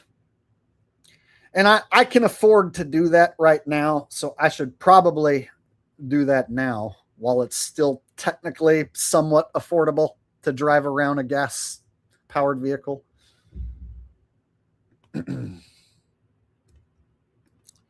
Lintaway Air Duct Cleaning said, video games are the biggest waste of time. Thanks for waking me up. So I gave up video games years ago. I haven't played any in a long time, and have no intentions of doing it. And so, yeah, anybody out there who's still playing video games, I know it can be a fun way to pass the time, but those video games can also be addictive. And a lot of guys I've seen spend so many hours doing it that it starts to become a part of their life, and then it even takes over their life. And it can be as damaging as being a drug addict. Sitting around and playing video games like all day long and not getting anything accomplished is essentially as damaging as smoking weed all day and not getting anything accomplished, or getting drunk all day and not getting anything accomplished. If you're sitting and you're wasting your time and you're not doing anything to improve your position or your life, you have to ask yourself, is it worth it? And it's easy to sit there, and it's addictive, and it's fun, and it gives you that dopamine rush. And there's people who get good at playing the games, and then you can get validation from your friends and think that you're doing something fun and harmless. But when you add up all the time spent over the course of years, then you'll look back and be like, oh my God, I just spent a decade doing this, and what do I have to show for it? So you have to ask yourself, what do you have to show for all the time that you spent doing this? Now, if you're streaming and you're playing video games and you got hundreds of people watching you and donating, and you're a professional video game player, I guess that's different, right? Kind of like how I'm expressing myself doing this stream. I'm getting paid. It's different than somebody just spouting off on the corner of the street for nobody to listen to. So if you're able to take your video game playing passion and somehow earn money out of it, well, then by all means, play them damn games and earn your money. But if you're not making any sort of money out of it, if you're not improving your life with it, then you should cut it out, or cut it down to as little as possible.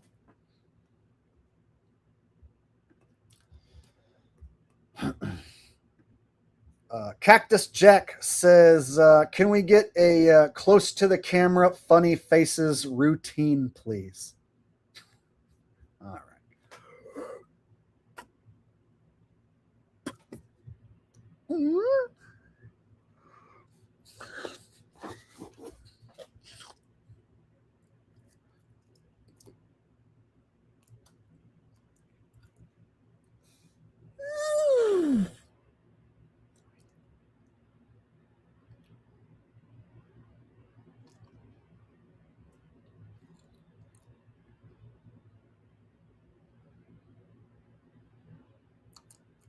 There you go.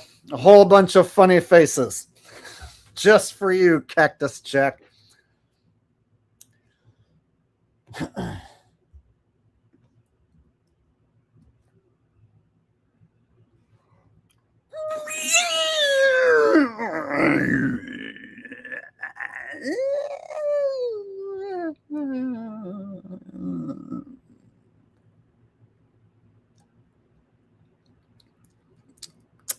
There you go. A little combination of sad, happy, mad, and glad all at once. Watching your content has bettered my life. Thank you. Linked away air duct cleaning. I appreciate comments like that, sir. And you know a lot of this stuff, it's like you already know it in your heart. And so I'm just putting the words into the ether that you already know in your heart. Like you already know when you're playing the video games and wasting your time. You already know it's a waste of time. So me telling you that it's a waste of time, I'm just putting the words out there into the ether. But it's you knowing it in your own heart and then wanting to make the change. You have to be the one who really wants to change, right? Just like I have to be the one who really wants to get better at playing bass so that I could come up with new music to show you guys and not only impress you guys, but impress myself. I have to be the one to want to improve my abilities and improve my position here on YouTube, right? So I have work that I need to do. And it's hard sometimes to get motivated. So I can't think about spending time playing video games at all because I know in the back of my head I should be working on this channel. I should be working on trying to make the streams better, finding something to talk about, working on impressions, most of all, getting better at the damn bass so I can hook you guys up with some new music. So we all have shit that we know we should be doing. And it comes down to us, ourselves, making that change, right? So you have to be the one to want to make that change. And then you have to be the one to put that change in motion. And nobody else will do it for you.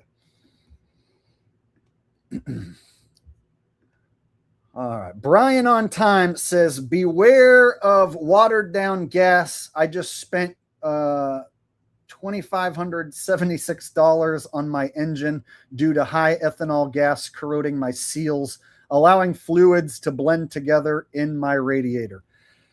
You know, it's crazy you mentioned that because I was going to show a video talking about this exact thing. So you're actually preferencing a video I was planning to show anyway. It's crazy how that happens. All this stuff happens for a reason. You're talking about what I was planning to show next.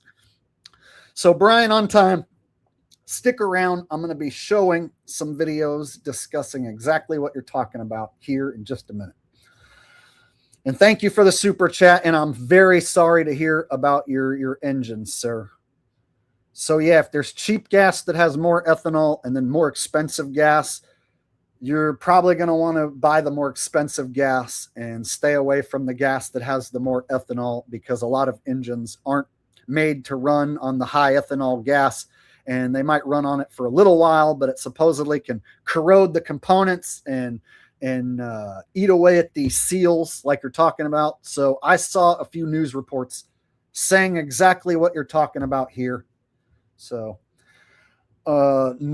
Nev Soul says a lot of men are boring because they would rather play video games than actually get outside and do something. Well, you know, it's part of the beast system. So they made these games so damn addicting that it's more fun to sit and play them than it is to go tackle your own real life. And so it's partially the fault of the beast system. And then it's also a big part of the parents. You know, parents will buy their kid these games and let their kids get addicted to these games. So a lot of times these addictions to the video games start when you're a child. I personally started playing video games when I was like 5 years old. The NES was out and it was all the rage. So Mario Brothers, Tetris, Final Fantasy, Contra. When the NES came out, it was, you know, no match for a 5-year-old. Like, you know, every kid in the neighborhood wanted to play Nintendo, right? And so I was part of that first generation that got consumed by video games, right? Which led to me playing video games as a teenager and then into my early 20s. So it wasn't until my late 20s and early 30s that I finally gave it up. So yeah, man, when I was a little kid, I thought those games were fun and I couldn't help myself, but my parents bought them for me, right? So part of the reason that these kids get addicted is parents are like, oh, I'll buy this system for my kid because the kid wants it. And then the kid sits and plays the damn system, right? So a lot of kids, they have trouble getting their life started, figuring out who they are and what they want to do when they get older. It's because they spent too much time playing these damn video games rather than figuring out who they are and what they want to do. And their parents didn't help by providing these video games. So it's partially the beast system's fault for giving us all these goddamn time-wasting games and making them so addictive. But it's also the part of the parents for buying them. And then once you become an adult and you continue it, then it's your fault for continuing to waste your own time when you are old enough and smart enough to know better. So once you reach the adult age where you become smart enough to know better than to waste your life playing them, then it's on you, right?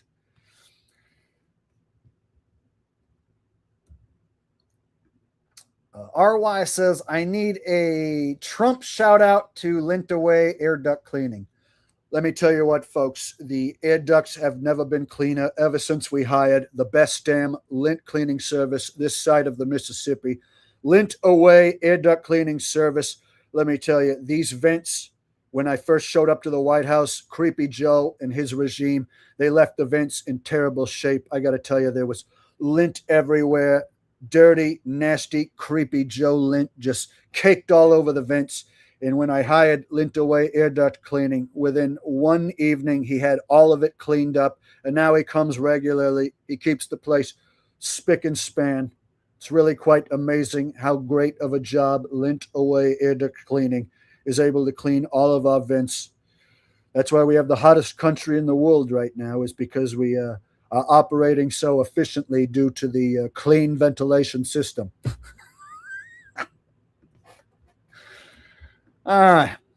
Cactus Jack says, reaction content, ? We love your opinion on things. So yeah, reaction content. I don't want to become one of these run-of-the-mill reaction channels where it's like, oh, people can't afford groceries. Let's watch 100 people bitch and complain about not affording groceries. And then the next day, people can't afford to live. Let's watch TikToks about how people can't afford to live, right? I'm not going to be able to make that content for you every day and shit that out for you every day like Jack Morgan. But there are channels like Jack Morgan who have no problem every single day just reacting to TikToks. I think it's garbage slop to just react. So I want to do more than just react. I want to be able to express myself and my thoughts without having to show you some person on TikTok complaining, right? Now, in some cases, it might be necessary to show you somebody on TikTok complaining, such as if I'm talking about the Spirit Airlines shutting down and I show you an example of somebody bitching about that. But I don't want all my content to become just me reacting to TikToks. And I'm noticing other channels getting tons of views just doing that, just 100% turning into a TikTok reaction channel all the time, every video. So you can rest assured that won't happen here. I'll always find some other type of content to make. I'll always try new things. And when I come up with some new music, it definitely won't be reaction content.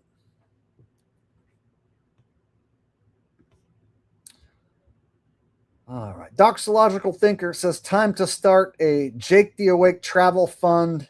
It's the least we can do for the best truther ever.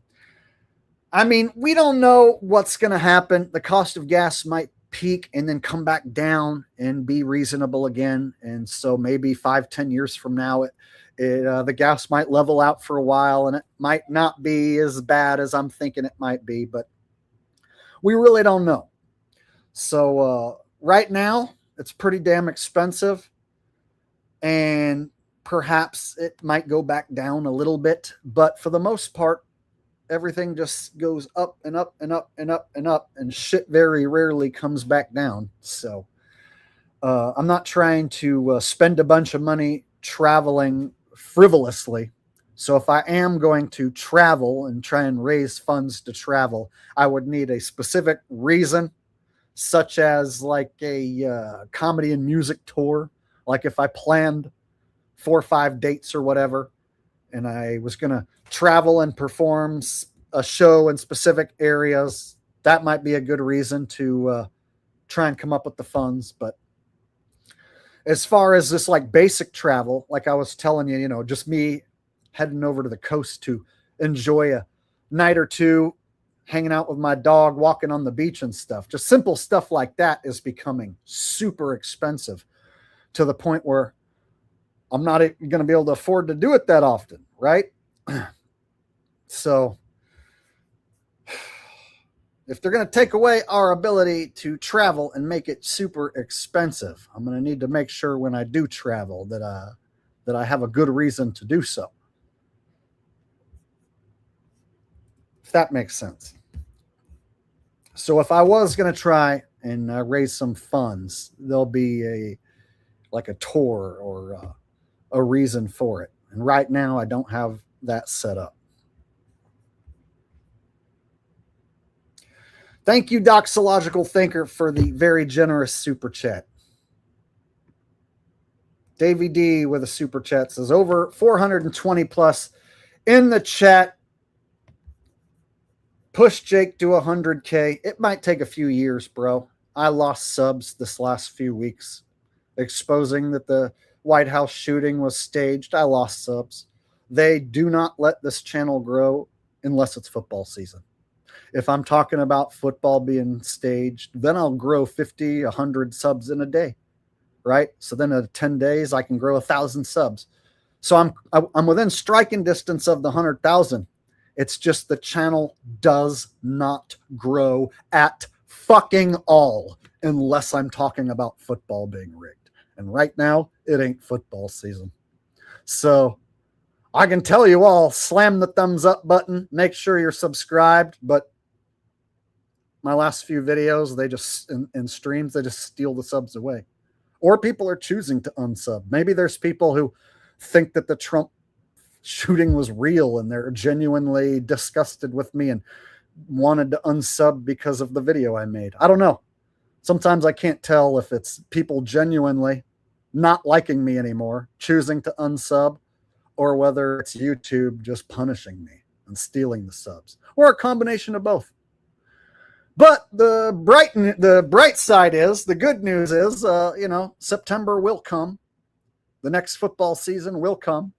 I will call it fake again, and a slew of new people that will get shown that content will hit the subscribe button. So for whatever reason, they show the football content to new subscribers and new people, but they don't show any of my other shit to hardly anyone. So all this other content, non-football related, generally only gets shown to a fraction of my subs and nobody else. So we might get to 100,000 one day, but it might take a few years. But we'll get there one day.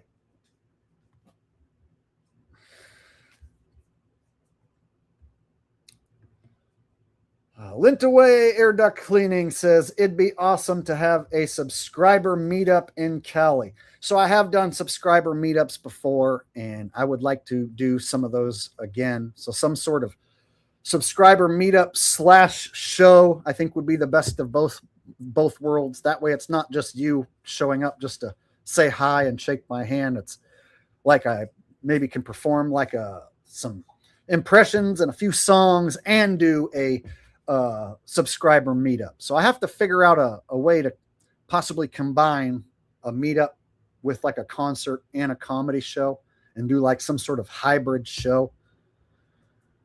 So it's up to me to figure out some new way to entertain you live and in person, which encompasses everything that I do.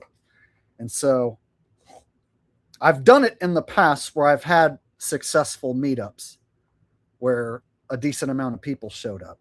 And I've also set up some meetups where only a couple people showed up.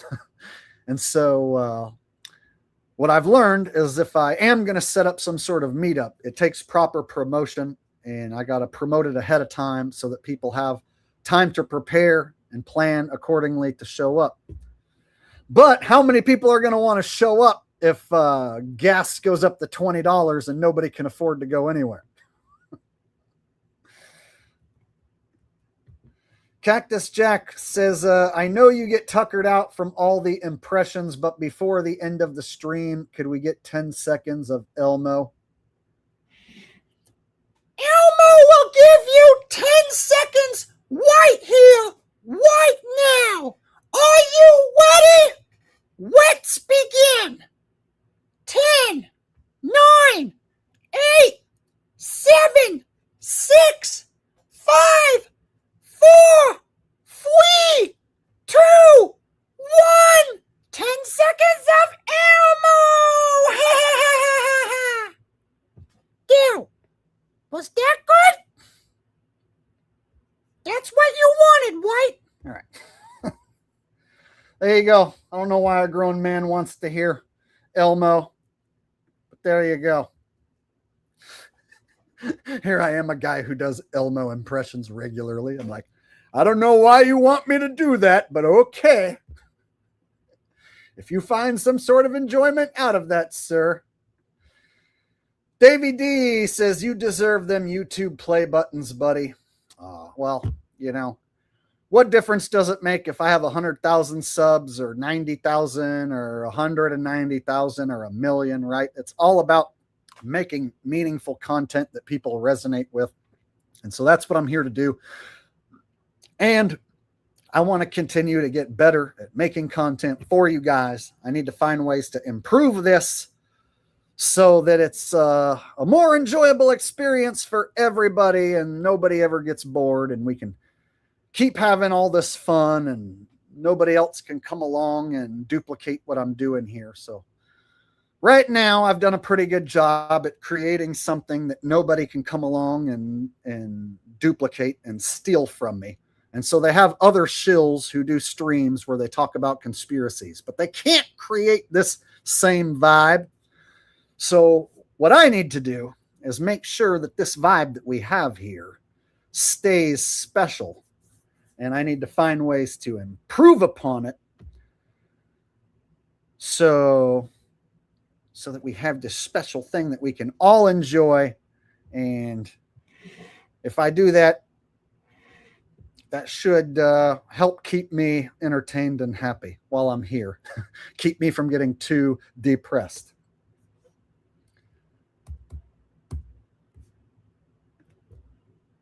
Bob Lines says, do Trump appointing Alex, Roseanne, and Richie from Boston as representatives to the aliens after disclosure? Richie does a sales pitch to aliens for vape juice when meeting certain groups.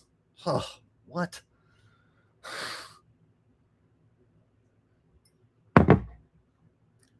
Alex Jones, Roseanne, Richie from Boston as representatives to the aliens after disclosure. Richie does a sales pitch to aliens for vape juice when meeting certain groups.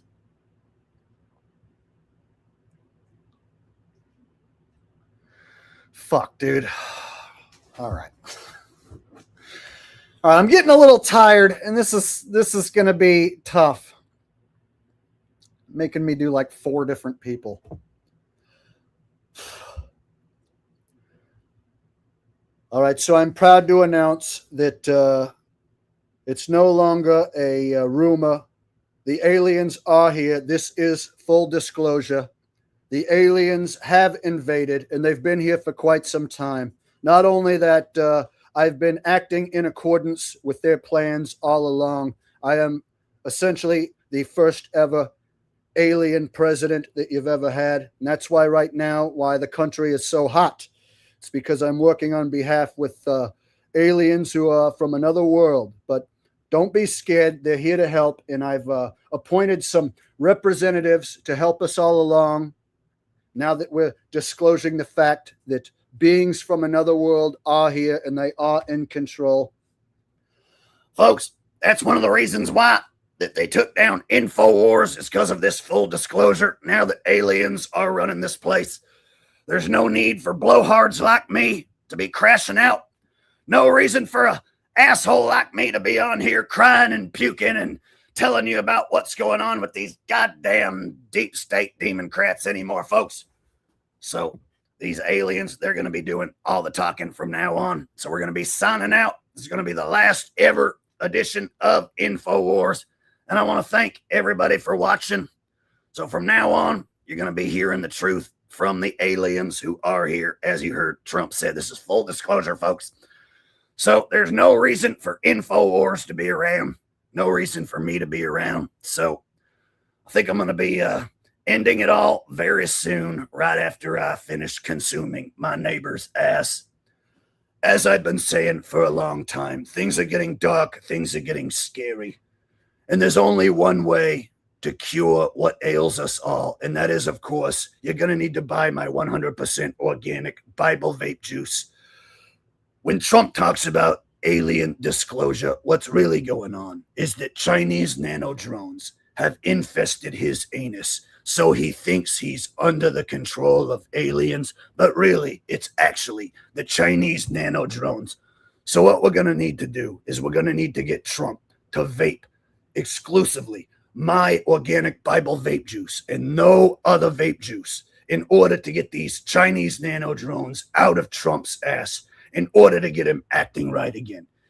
The only way Trump is ever going to get right with God is if we get rid of these damn Chinese nano drones.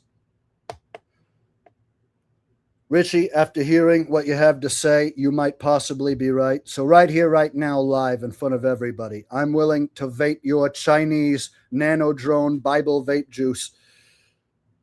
And you may be right. I may be infested with aliens. However, all right, I lost it, dude. I was starting to fucking try and put together an impression with all of it, and then it fell apart. I'm sorry. I tried. I used up a lot of my energy doing all the other impressions that this one just got away from me. So I gave it a go. Not all of them can be A+ home runs. Some of them are just going to miss the mark, and that was one of them. Ran out of steam.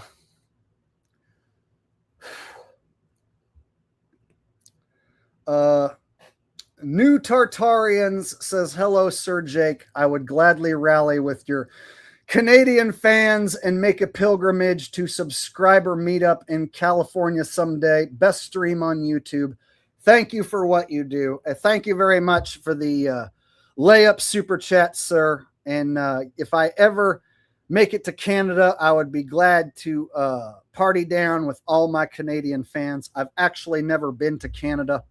So perhaps one day before I kick the bucket and before travel becomes completely taken away from us debt wage slaves, perhaps one day I can make it to Canada and shake your hand, sir. Bob Line says, extra jing for the effort. You are the best. Hey, I got to admit, dude, that last one kind of threw me for a loop. It was like trying to figure out a way I was going to like bring all those people together and keep it somewhat funny. It's like I started to make it happen and then I ran out of things to say. When you're making it all up on the spot, it is extremely difficult to just keep having words come to you and keep saying it, having it all keep work without just losing it. So you pushed me to the point where I couldn't think of any more things to say. There you go. So thank you for the super chats, guys. Crap. I'm actually overwhelmed with all the support and wow. You guys, this is a amazing experience to be here and do this for you guys, and it's also overwhelming and challenging, but I'm up to the challenge and I'm gonna continue to try and do my best to do this for you guys and get better at doing it for you guys. Because if I don't do it, nobody will. RY with a donation says, crying and puking. Ha ha ha ha ha. I'm gonna cry. I'm gonna puke. I'm gonna puke and cry. Boo hoo. Ah. Boo. Ah. Hoo. Boo. Friggin' hoo. I can't even afford to eat anything. I don't have any money for food. Can't even afford to eat in my neighbor's house. There's no food in my system to even puke up. Can't even afford to puke. I'm so friggin' broke, I can't even afford to friggin' puke. I owe so much money to the friggin' Sandy hacks.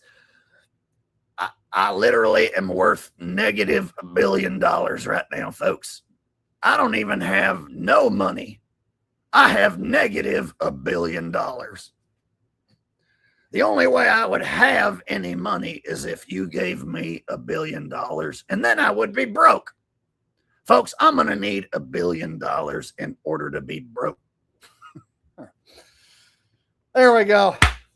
That makes up for the shitty impression that I failed on. Trout fishing at Hood Park with a very, very generous donation. Says, layup super chat time. I appreciate hearing the truth.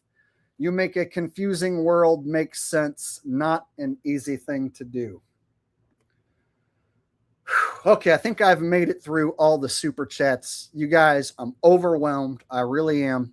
I need to like put on a video and take a pee and just take a few breaths because I'm feeling just overwhelmed all of a sudden. So while I gather myself and remove the urine from my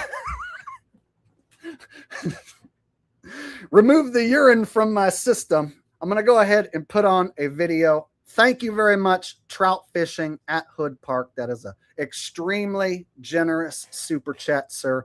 All of the super chats tonight, you guys, the generosity is just over the top, and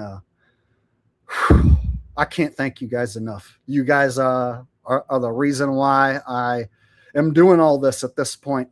You guys are the audience that I do this for. You guys are the reason for my being at this point. You know, I don't really have friends in real life, and my family is essentially dwindled and died away. So you guys are my family. You guys are the reason why I do what I do. So thank you guys for supporting me while I do this for you and for me and for everybody. Thank you guys. Whew. Okay.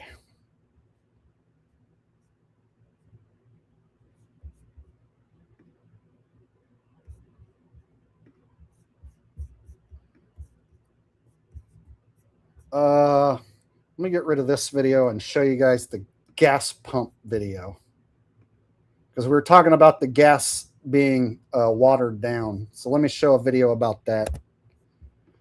So I wanted to show you Spirit Airlines shut down to talk about how travel's being taken away. Let me show you the news reports about the gas being cut with ethanol and how it might damage your vehicle. All right, here we go. Back with gas prices being as high as they are, people may start turning to a new fuel blend hitting Valley pumps this week. But experts warn filling up without knowing this first could mean serious engine damage. 12 News journalist Trisha Hendricks has what every driver needs to know before they pull up to the pump. E15 is now on sale nationwide. It could save you money, but there are things you need to know before you use it. E15 is gasoline blended with 15% ethanol, a step up from the E10 most drivers have been using for years. The EPA approved it for nationwide sale beginning Friday, citing rising fuel costs tied to global oil supply disruptions. It's at more than 3,000 stations and typically priced lower than standard gas. I'm a realtor, so I can put on 100 miles a day on my vehicles. Steve Padilla drives a lot for work. I don't have payments on them, so I want them to last as long as they can. When E15 hit the news, he had questions. Risk to my engine makes me hesitant. Consumer Reports says E15 is generally safe for vehicles 2001 and newer, but checking your owner's manual before switching is essential. Older vehicles are a different story. Higher ethanol blends can corrode components not built for them, and this catches many drivers off guard. The damage can be costly. When gas prices go up, people freak out and things, it cuts into people's budgets. Dave Martin owns Martin's Auto Repair. I got a E350 van and I was putting $60, every time I filled it up, and now I'm putting $100 in. He says drivers should weigh the trade-offs carefully. The negative side to putting the ethanol in there is yes, you'll save money at the pump, but we also end up costing you more in gas mileage. You'll end up maybe losing 1% to 2% in fuel mileage. In the end, I don't know how much money you're really going to save. It just depends on the vehicle you're driving. The EPA approved E15 under an emergency waiver lasting just 20 days, though the agency says it's ready to extend it if supply conditions warrant. Bottom line from experts, your owner's manual is the first stop before you make the switch. If you find yourself in a situation where you do put it in there and your vehicle starts to show some signs of running poorly, if the check engine light does come on, make sure you get it to a service provider and get it checked out. As for Steve, he's staying the course. I go where I know it's going to be a fair price all the time. I think this is temporary. All right. So here's the talk of the new gasoline that's hitting pumps already that has like extra ethanol, and that it can damage old engines. And of course, I have an old engine. I drive a 2000 Toyota Sienna. So I'll be staying away from this new fuel that costs less money. Welcome back with gas. Shit. 1 second. That's not what I wanted to show.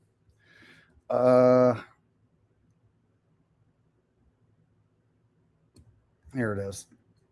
Again, the national average of a gallon of gas is up to $4.46 today. That is $1.50 since the end of February when the war began.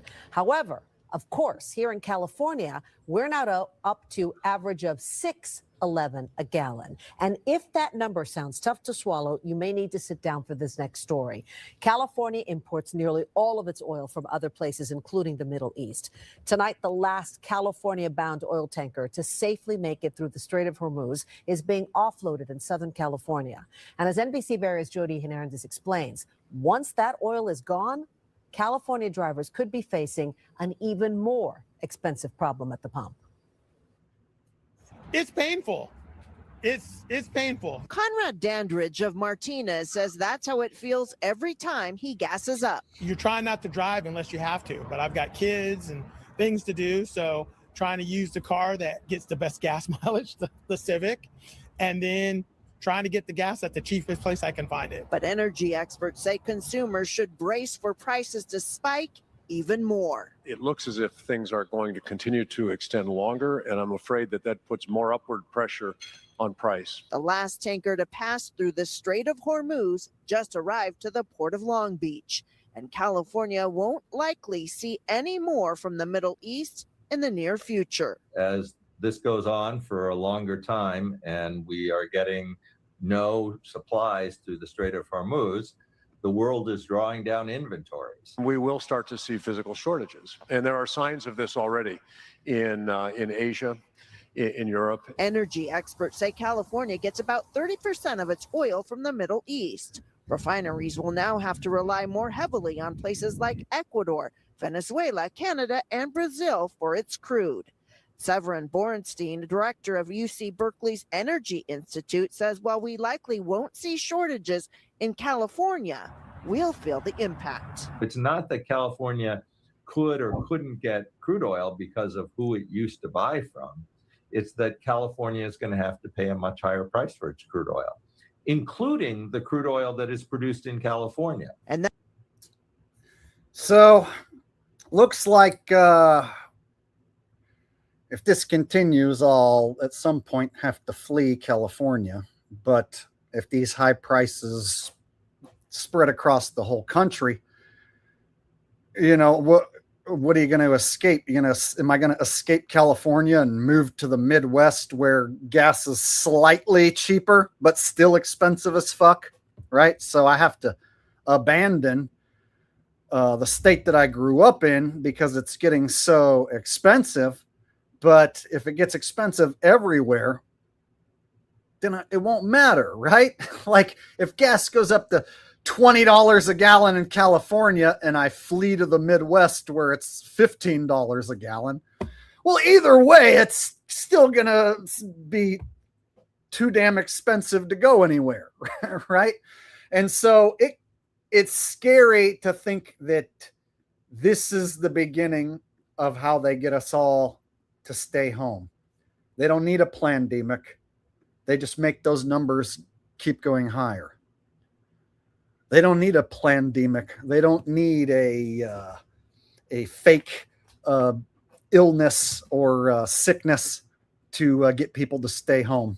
All they need to do, stop it, Ralph, stop. All they need to do is just make those numbers keep going up. And then I'm going to have to stay home. You'll have to stay home. Who do you know that's going to be able to pay double this, right? Once this doubles and triples, who do you know that's going to be able to just pay that on a daily basis? There's going to come a point where the cost to go to work is going to be essentially what you're going to make it work. So are you going to pay $100 to drive to work? $200 just to drive to work, right?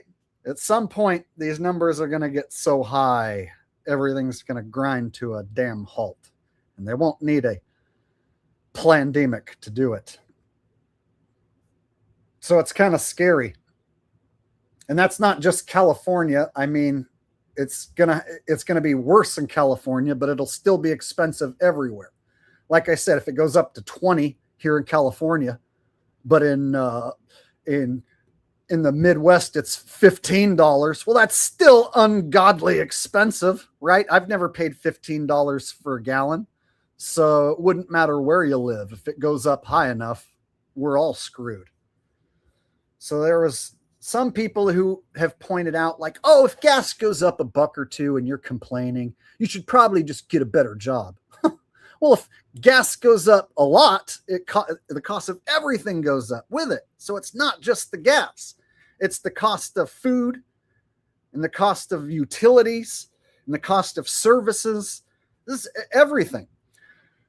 So once these numbers just keep increasing, they take away people's ability to travel and their desire to travel and their motivation to travel. So it's kind of scary seeing these prices. Where I live, it's like almost $6. So this is the closer you get to the coast, the closer you are to the ocean, the more expensive it is. So I paid like $5.50 for my last, like $5.50 a gallon for my last fill up. And to fill up my minivan was $90. And I drove 2 hours to the coast, 2 hours back, and it ate up the entire tank, $90. So just one day worth of driving to the coast and back eats up $90.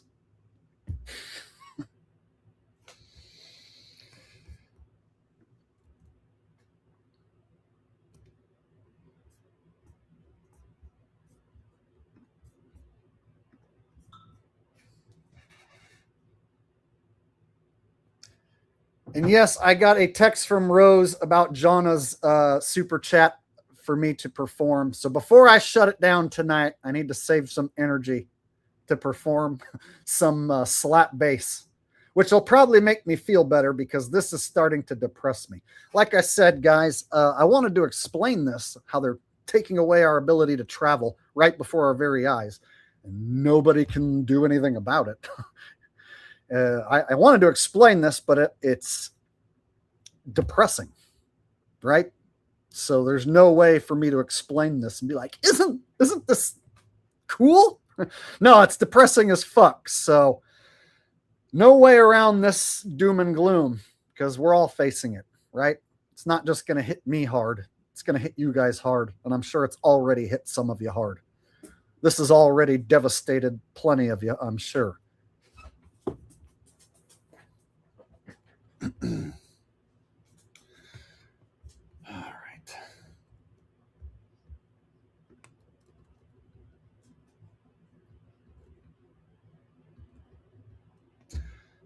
Cactus Jack says, take a 15-minute break. Can't do it. I got to finish this stream up. I can go a little longer. I've got just enough energy to hold out a little longer. And then we'll wrap it up. So no break. But thank you for the super chat, sir. I appreciate it. Rex James says, Jake, what a great time to be alive. I just got in from picking up my new motorcycle, so I will have to watch later. Love your shows, and you stay gold, Pony Boy. Pony Boy. Thank you, sir. I appreciate the generous super chat. And yeah, earlier tonight I exposed Alex Jones and the reason why his show is going away. And the fact that he's most likely been being played by Will Sasso. So I exposed Alex Jones. And then for the last hour and a half, I've been talking about our ability to travel being taken away. So yeah, if you missed any of the stream, go back and catch up on the replay. And thank you very much, Rex James. Very generous super chat, sir.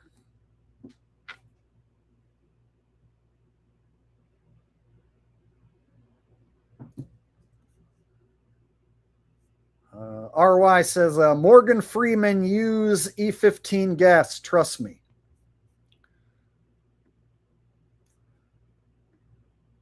Some folks say that they trust me. And if you'll trust me, you'll use the E15 gas. Now, there's a lot of talk about engines being destroyed, but that's all a bunch of nonsense. Your vehicle was made to run on this new fuel just fine. So if you trust me, you'll put E15 in your gas tank. And if you have any problem, good luck with that. It's not my fault.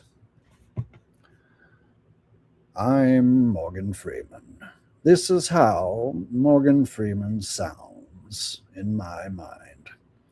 And if you like Morgan Freeman, you probably are a vaccinated sheep. All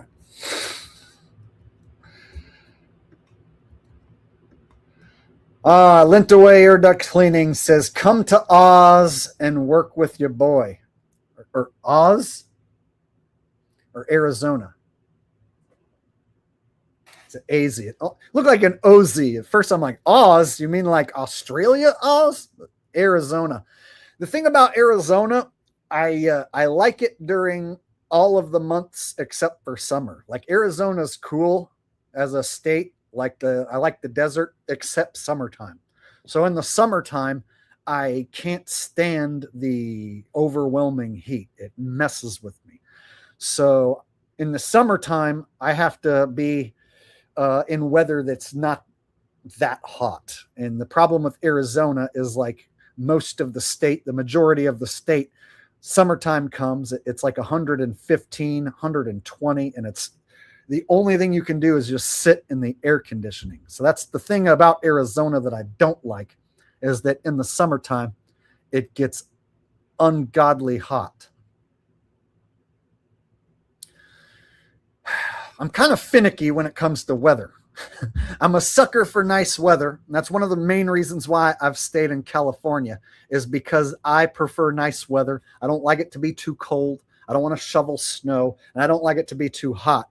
But essentially, they're pricing out the nice weather zones. So the places where the weather is nice, where people want to be, is getting so expensive that they're forcing people to go live in places where the weather sucks.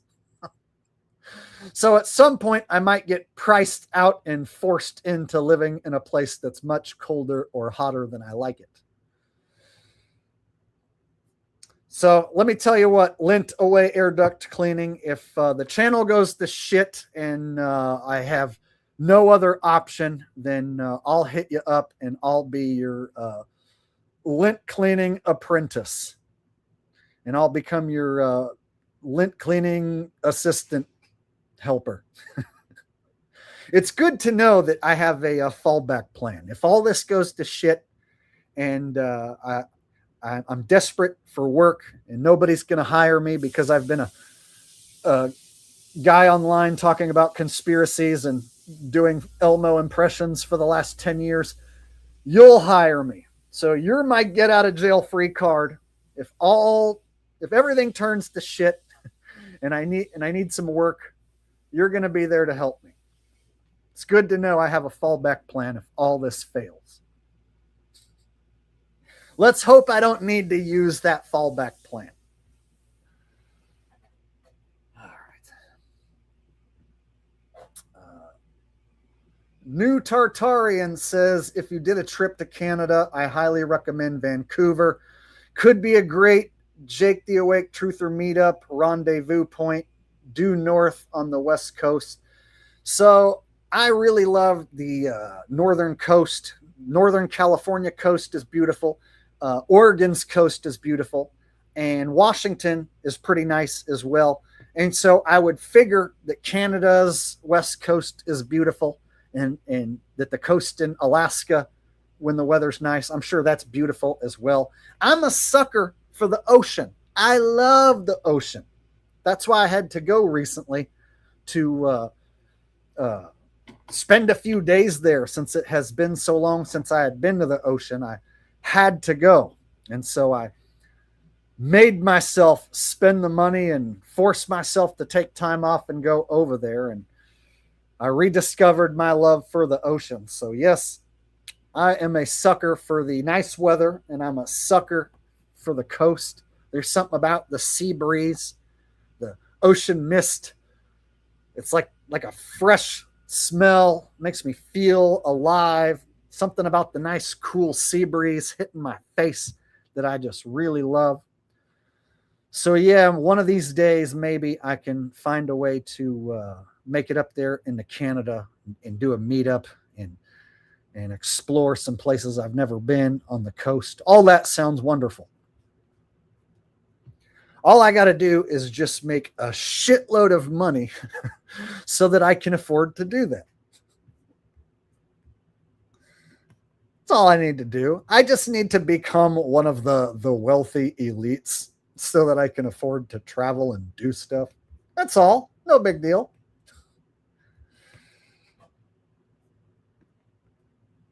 LaFleur Network, Davey D says subscriber meetup sounds fun and content.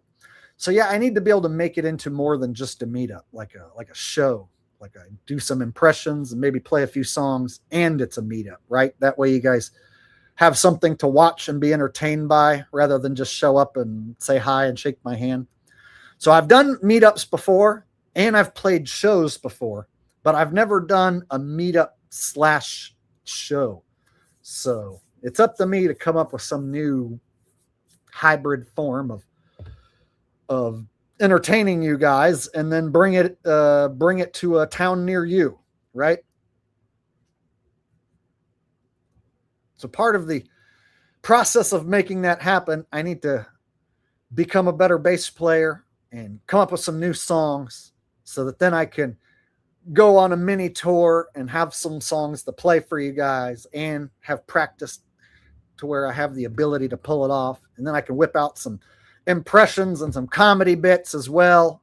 And we could all hang out and talk and chill, you know?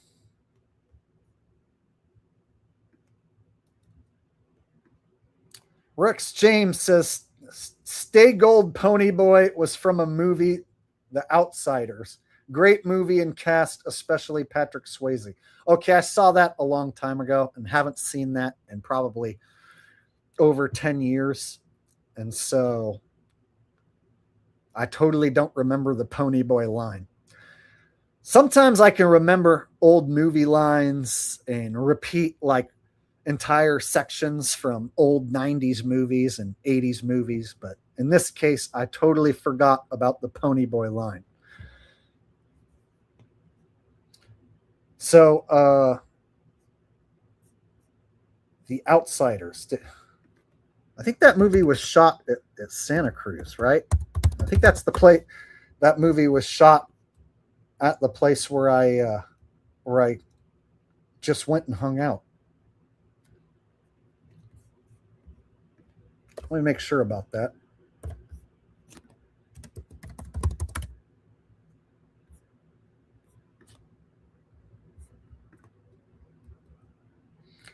Not saying Oklahoma.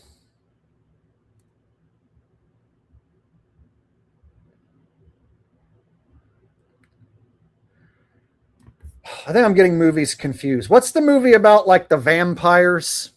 I think they're like vampires or something, and they in the movie shot in Santa Cruz, but they call it a different name.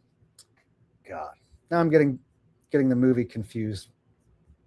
Does anybody know what movie I'm talking about? It's like an 80s movie, and they're vampires, and the movie was shot in Santa Cruz.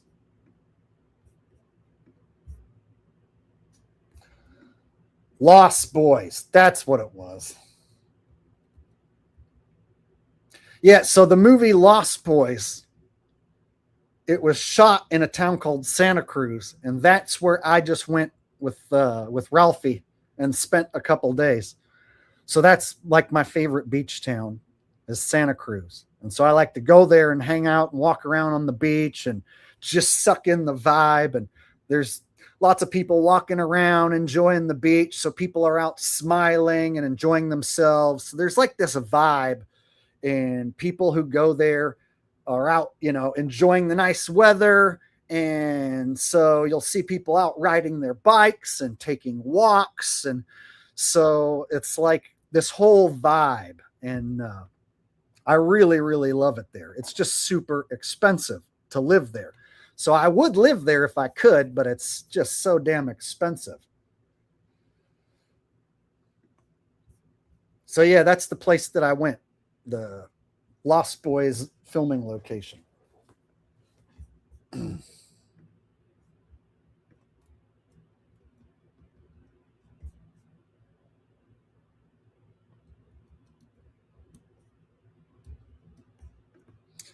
Lintaway Duct Cleaning says you'd be your own top manager or tour manager.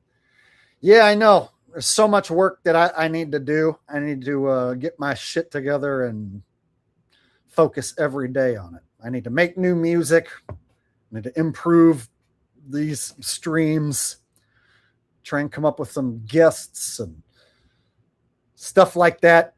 That way it's not just me talking. So there's things I need to do to improve this content and improve my life in general. So in order to get to that next level, I need to put all my focus into making this channel better and making good music for you guys. And if I can do that, then I can take this operation to the next level and turn it into something better than it is now. RY says, last request from me, Gottis, saying gas prices don't matter because cars are for sissy girls. I, of course, don't get upset about the rising cost of fuel.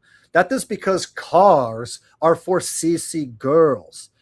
Everyone knows that slaves are the ones who drive automobiles, and the elites who run this world, they have a slave who drives them around in an automobile.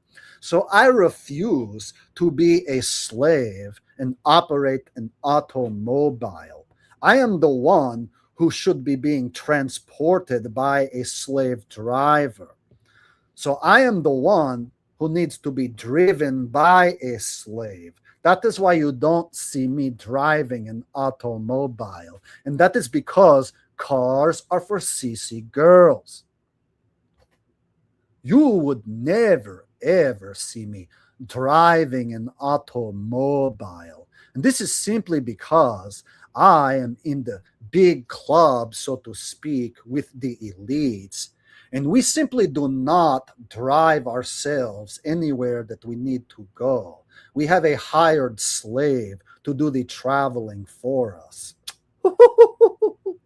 Man, the fact that you even need to ask this just shows that you have a lot to learn. All right, there you go. I think I caught up with all the super chats. So, let me pee one more time, and then I'll slap some bass, and then we'll end the stream. How's that sound? Because Jonna wanted me to perform a live version of one of my old slap bass songs, so I'm going to do that. But before I do that, I need to pee one more time because I've drank so much damn water. So let me put on a quick video clip while I do that. I'll be right back, and I'll slap some bass to end the show. All right.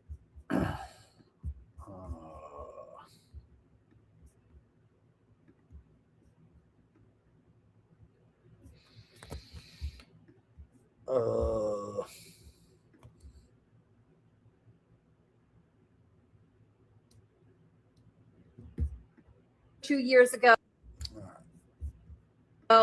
And some people are saying, well, who needed Spirit anyway? It was a terrible, cheap airline.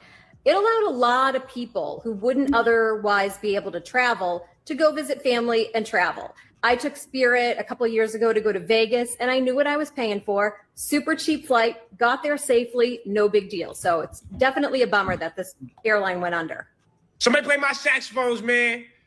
Rest in peace to Spirit. See you never. Shut down.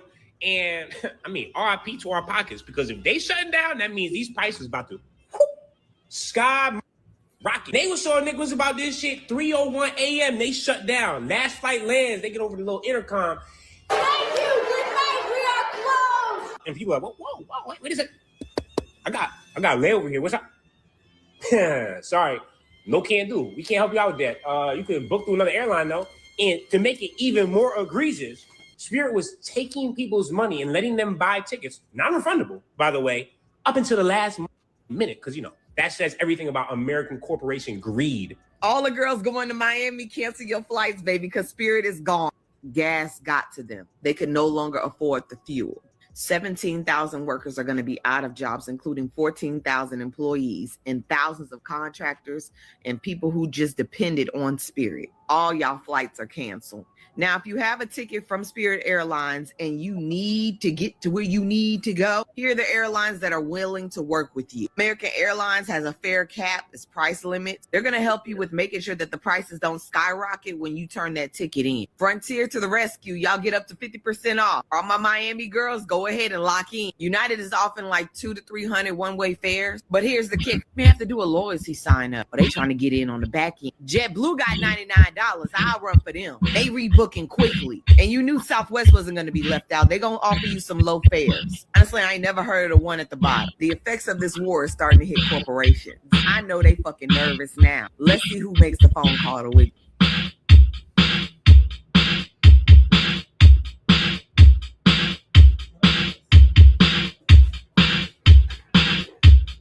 All right, y'all.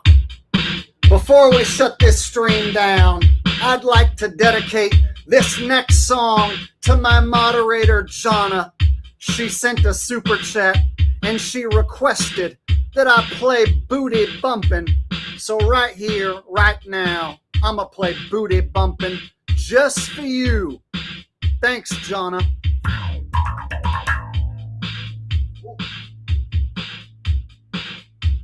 All right, here we go.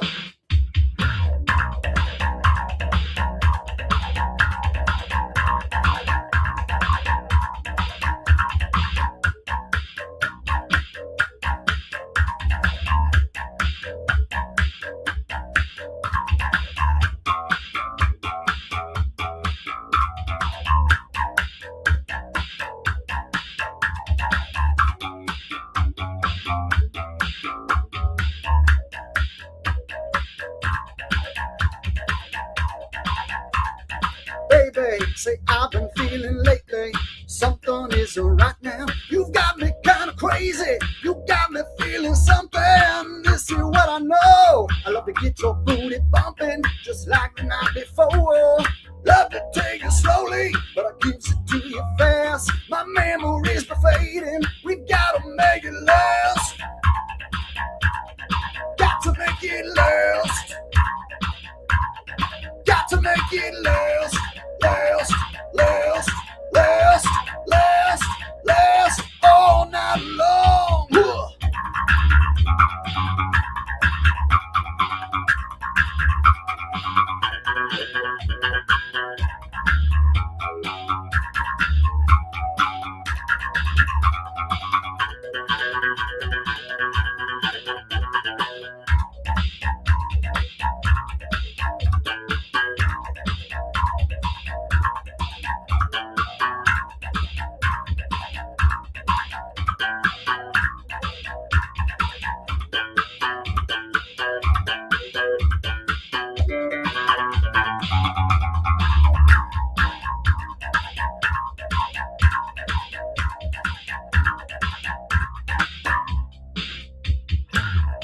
Say I've been feeling lately something isn't right now. You got me kind of crazy. My brains are feeling hazy. This is what I know. I gotta get this party started just like the week before. Love to take it slowly, but I gives it to you fast. My memories be fading. We gotta make it last. Got to make it last. Got to make it last.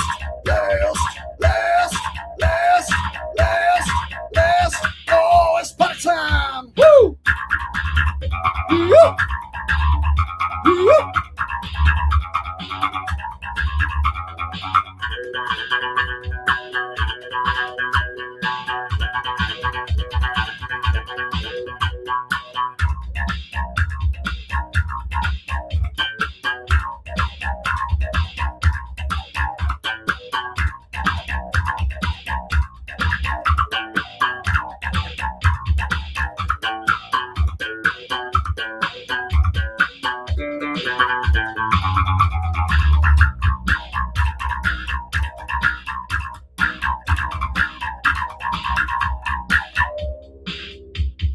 Baby, I've been feeling lately something isn't right now. You got me kind of crazy.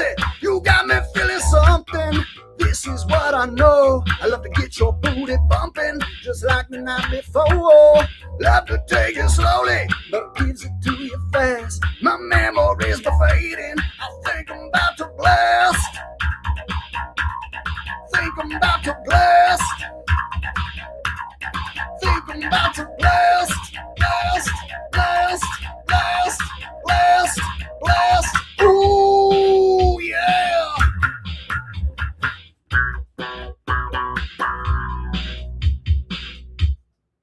Oh, shit. All right. I'm tired.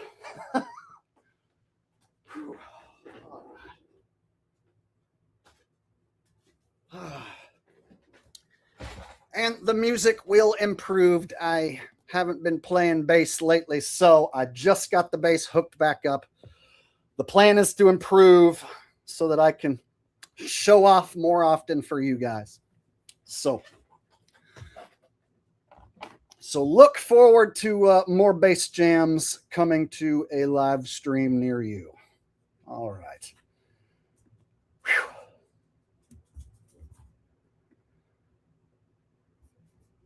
All right. Rex James says, Jake, health is the real wealth in 2026. Try not to stress about rising prices of things. That's what they want. Yeah, you're probably right, man. I just need to stay focused on entertaining you guys with good live streams and then learning new stuff on the bass. And if I stay focused on creating great content and improving my music, then everything will just work itself out, hopefully. Hopefully. All right. All right, guys. So we've been on here almost 3 hours, and this was almost like a psychedelic experience for me. And I didn't even take any psychedelics, but there's something about this stream and explaining myself and playing the music and doing all the impressions that I almost had like a psychedelic thing happening here tonight that made me feel kind of strange and good at the same time. There's parts about the stream I'm like, yeah. And then there's parts about the stream I'm like, oh, that was weird. That was awkward. So thank you guys for hanging out with me on another wacky, wild Wake 'em Up Wednesday. I appreciate it. Hopefully you guys enjoyed the stream in some way, shape, or form. And we'll do it all again this weekend, possibly Saturday. I'll try not to make you guys wait another full week. And looks like I got a super chat coming in right now from Davey D. LaFleur. He says, thanks for the stream. Truth and music entertainment. Also, peeps here. I have a channel. Please check me out and subscribe. Yeah, Davey D is trying his best to break into the algorithm. So check out his content and give him a shot. See what you think. And Davey D, you've donated several times tonight, brother. Very generous. I appreciate the support, and a best of luck to you with your future content, sir. And I appreciate all the moderators tonight and all the support from all you guys. I had so many damn super chats tonight. It was overwhelming, and overwhelming in a good way. So thank you guys for overwhelming me with support. This truly is it's an unbelievable experience, and I'm very lucky to be able to do this for you guys. So thank you guys. And Ralphie's here, and he's wanting to go outside. He's been patiently waiting to go out. So here's Ralph making his appearance before we shut down the stream. Here's Ralph. You want to go outside, Ralphie? You want to go outside? He does. He wants to go outside. All right, let's go. All right, guys. Thank you all. I love you guys. I'll see you guys in the next stream, next video, whichever comes first. You guys take care of yourselves, and I'll see you next time, all right?